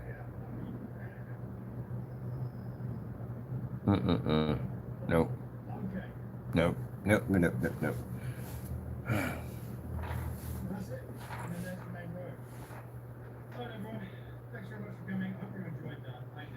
if I'm on a PC, one of my PCs was a 2011 motherboard. My 2011 motherboard, this is back then. My 2011 motherboard had 264 gigs of RAM. It's a server board. 2011 is a server board. So it means I can actually host games. That's why I built it, because I can host games on it. I was on a lot of game hosting at the time. That is 264 gigs of RAM. A PC 3000 OC was overclocked RAM that I had on it. I had 4 12-core processors on this machine. They called it God. That's the nickname it had. It had 20 terabytes of hard drive space. Gee whiz. And what y'all got here? I could build beyond that now. You're 4 gigs that you max on in here, 4 terabytes.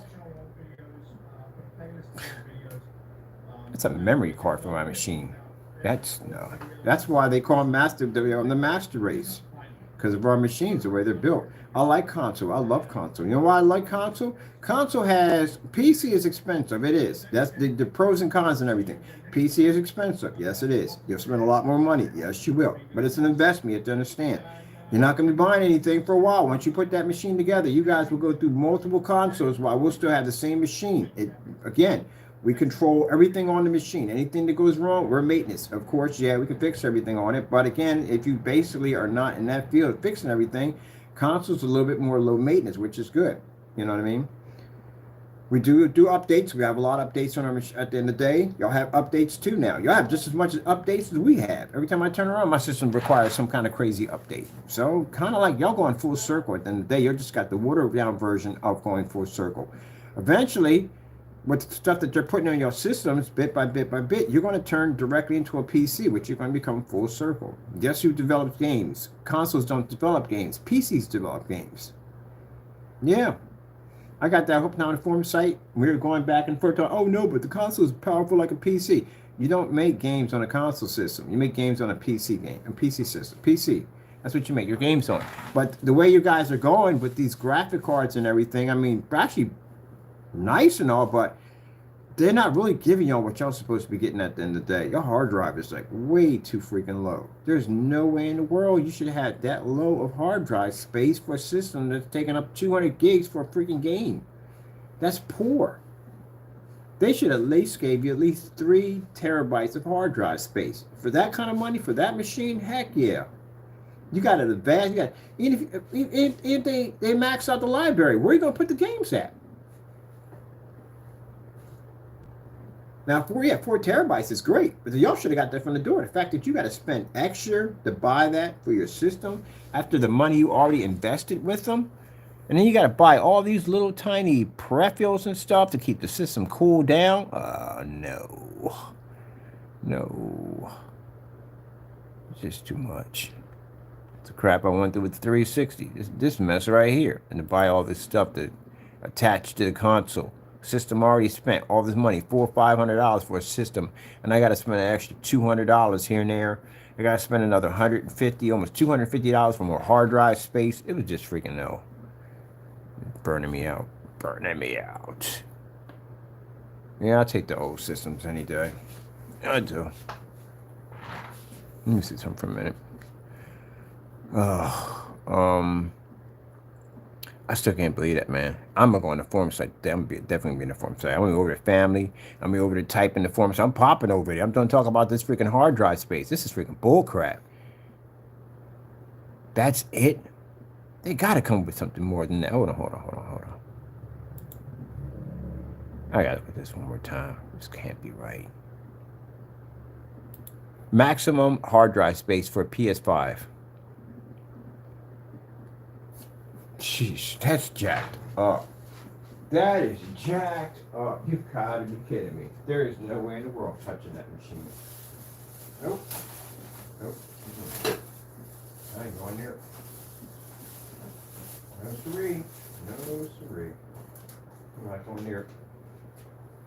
Nope. I'm giving them my money.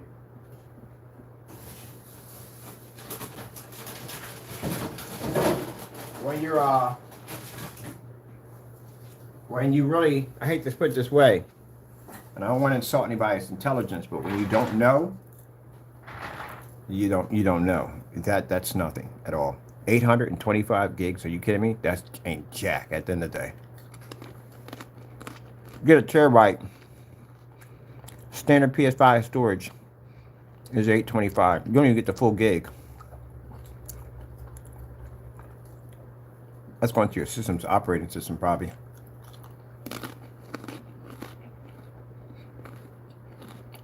And then people sitting there saying, well, I can upgrade it. I can put like up to 4 terabytes. Yeah, but how much is it going to cost you to put 4 terabytes on your system? You just paid for this thing already. You mean to tell me you got to pay it $200 or more for an external hard drive? Or external hard drive. It's going to open it up. Because you ran out of hard drive space on a system? And these things used to have 3080s in them, 3080 RTXs. Now looking at 3070s, the Sim's got a 3060 in it? Oh, come on. And on top of that, I know they burn out. That thing is so compressed. Then you got 2 sets of 2 fans in there, one for intake and outtake. Yeah, good luck with that one.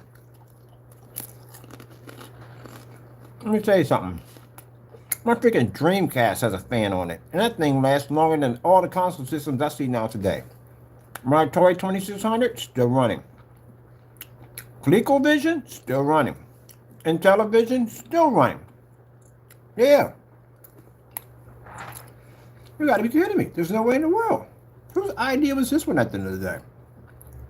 You literally got the same hard drive space that the PS4 has. PS4 has a terabyte on it. That system has a terabyte on it. But what you have left over is around 825 gigs. Oh my goodness. I'm curious what GTA gonna use. How many gigs is going to be GTA 6?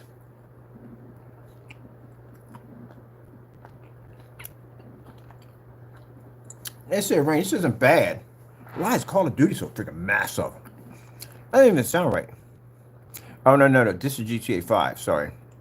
GTA 6 is going to be big. I know it's going to be big. It's going to take a lot. GTA, let me see. GTA 5 now, it's 100 gigs.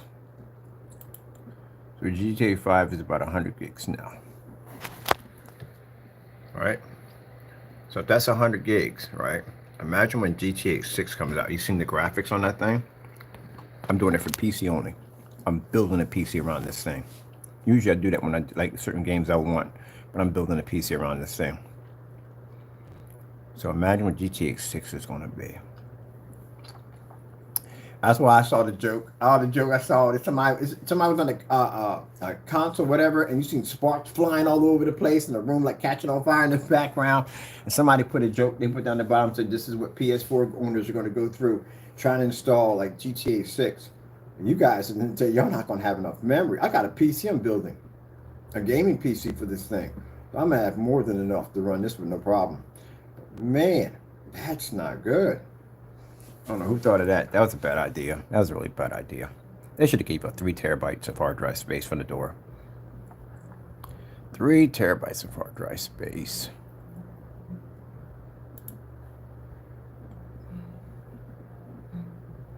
Yeah, 4 is the most y'all can put on the system. Now I'm pretty sure some of you modders out there already got your stuff pretty much upgraded. But then, like I said, if you're modding the system out, you still got to spend the money. You still got to cough up the money for it. I'd rather just pay for it, get it over and done with, and be finished with it, you know? But that's just too much. They going over here for $300.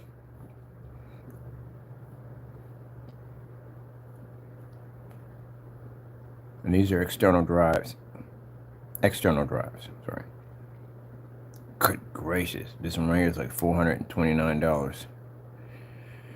Whether it be 120, whether it be 300, wherever it may be. You got some guys say, I got mine for like 2 something. I got mine for maybe 150 something. That's still $150 more you have to spend on something they could have easily went in and put in 3 terabytes or 4 terabytes into your system already from the door. If you knew the system was going to eat that much up to begin with when it came to games, you literally should have had that already in there.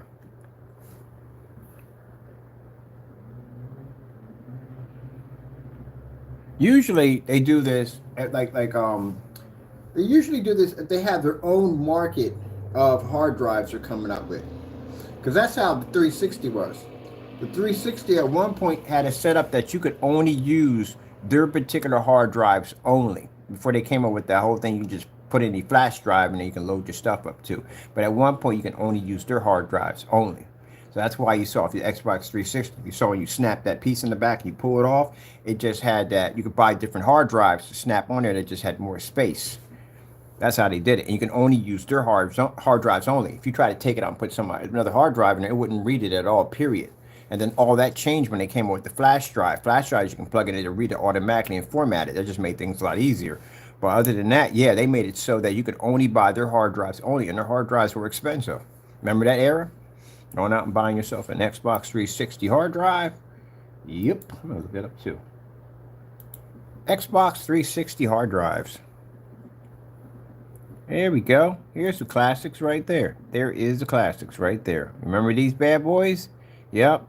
If you wanted to upgrade your hard drive, get more hard drive space, all you had to do is pay for one of these expensive doodahs. They were way more than 18 bucks, but at the time, one of these doodahs, and you can just click this onto the top, and you can upgrade it, automatically format, bing, and you'd be ready to go. Yep. But they could have did it that way. They literally could have came up with their own freaking hard drives and said, look, here's the deal. If you want to upgrade, the max you could do is going to be around 4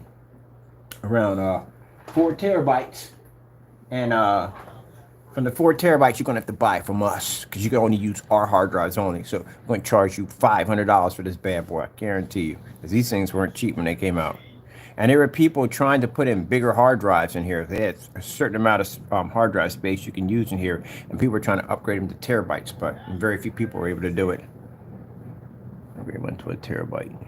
Well, you had some bragging rights. I got mine up to a terabyte. You had the 60 gig, the 20 gig, the 120 gig, 120 gig, 60 gig, and 20 gigs. So it was 120, yeah, 60, and 20 gig. That's what you would get right there. Yeah, that was it. That was it. All right, people. Man, thank you for coming on. It's freaking Christmas today. Y'all here, even though I don't care who comes up today, but y'all in here chilling. Okay, thank you so much. I appreciate that. Y'all have a Merry Christmas. I know I talk a lot. I do apologize. I'm a bit of a chatty catty. I got to meet it with family real quick. I got to get my babies into cases and get my freaking paperwork and everything, because what we do is, in our family, because we got some a lot of military in our family, we all basically go to the shooting range. I'm going to the shooting range. Ta-da! So I get my babies all cased in, and I got to go down and get ready, meet with the family, eat, chill, talk trash, as we always do, blah, blah, blah, blah, blah. Let's take it to the range. Let's take it to the range. That's where we're going to be, at the range. All right, people, got to go. Enjoy y'all Christmas. Have fun. God bless, and enjoy.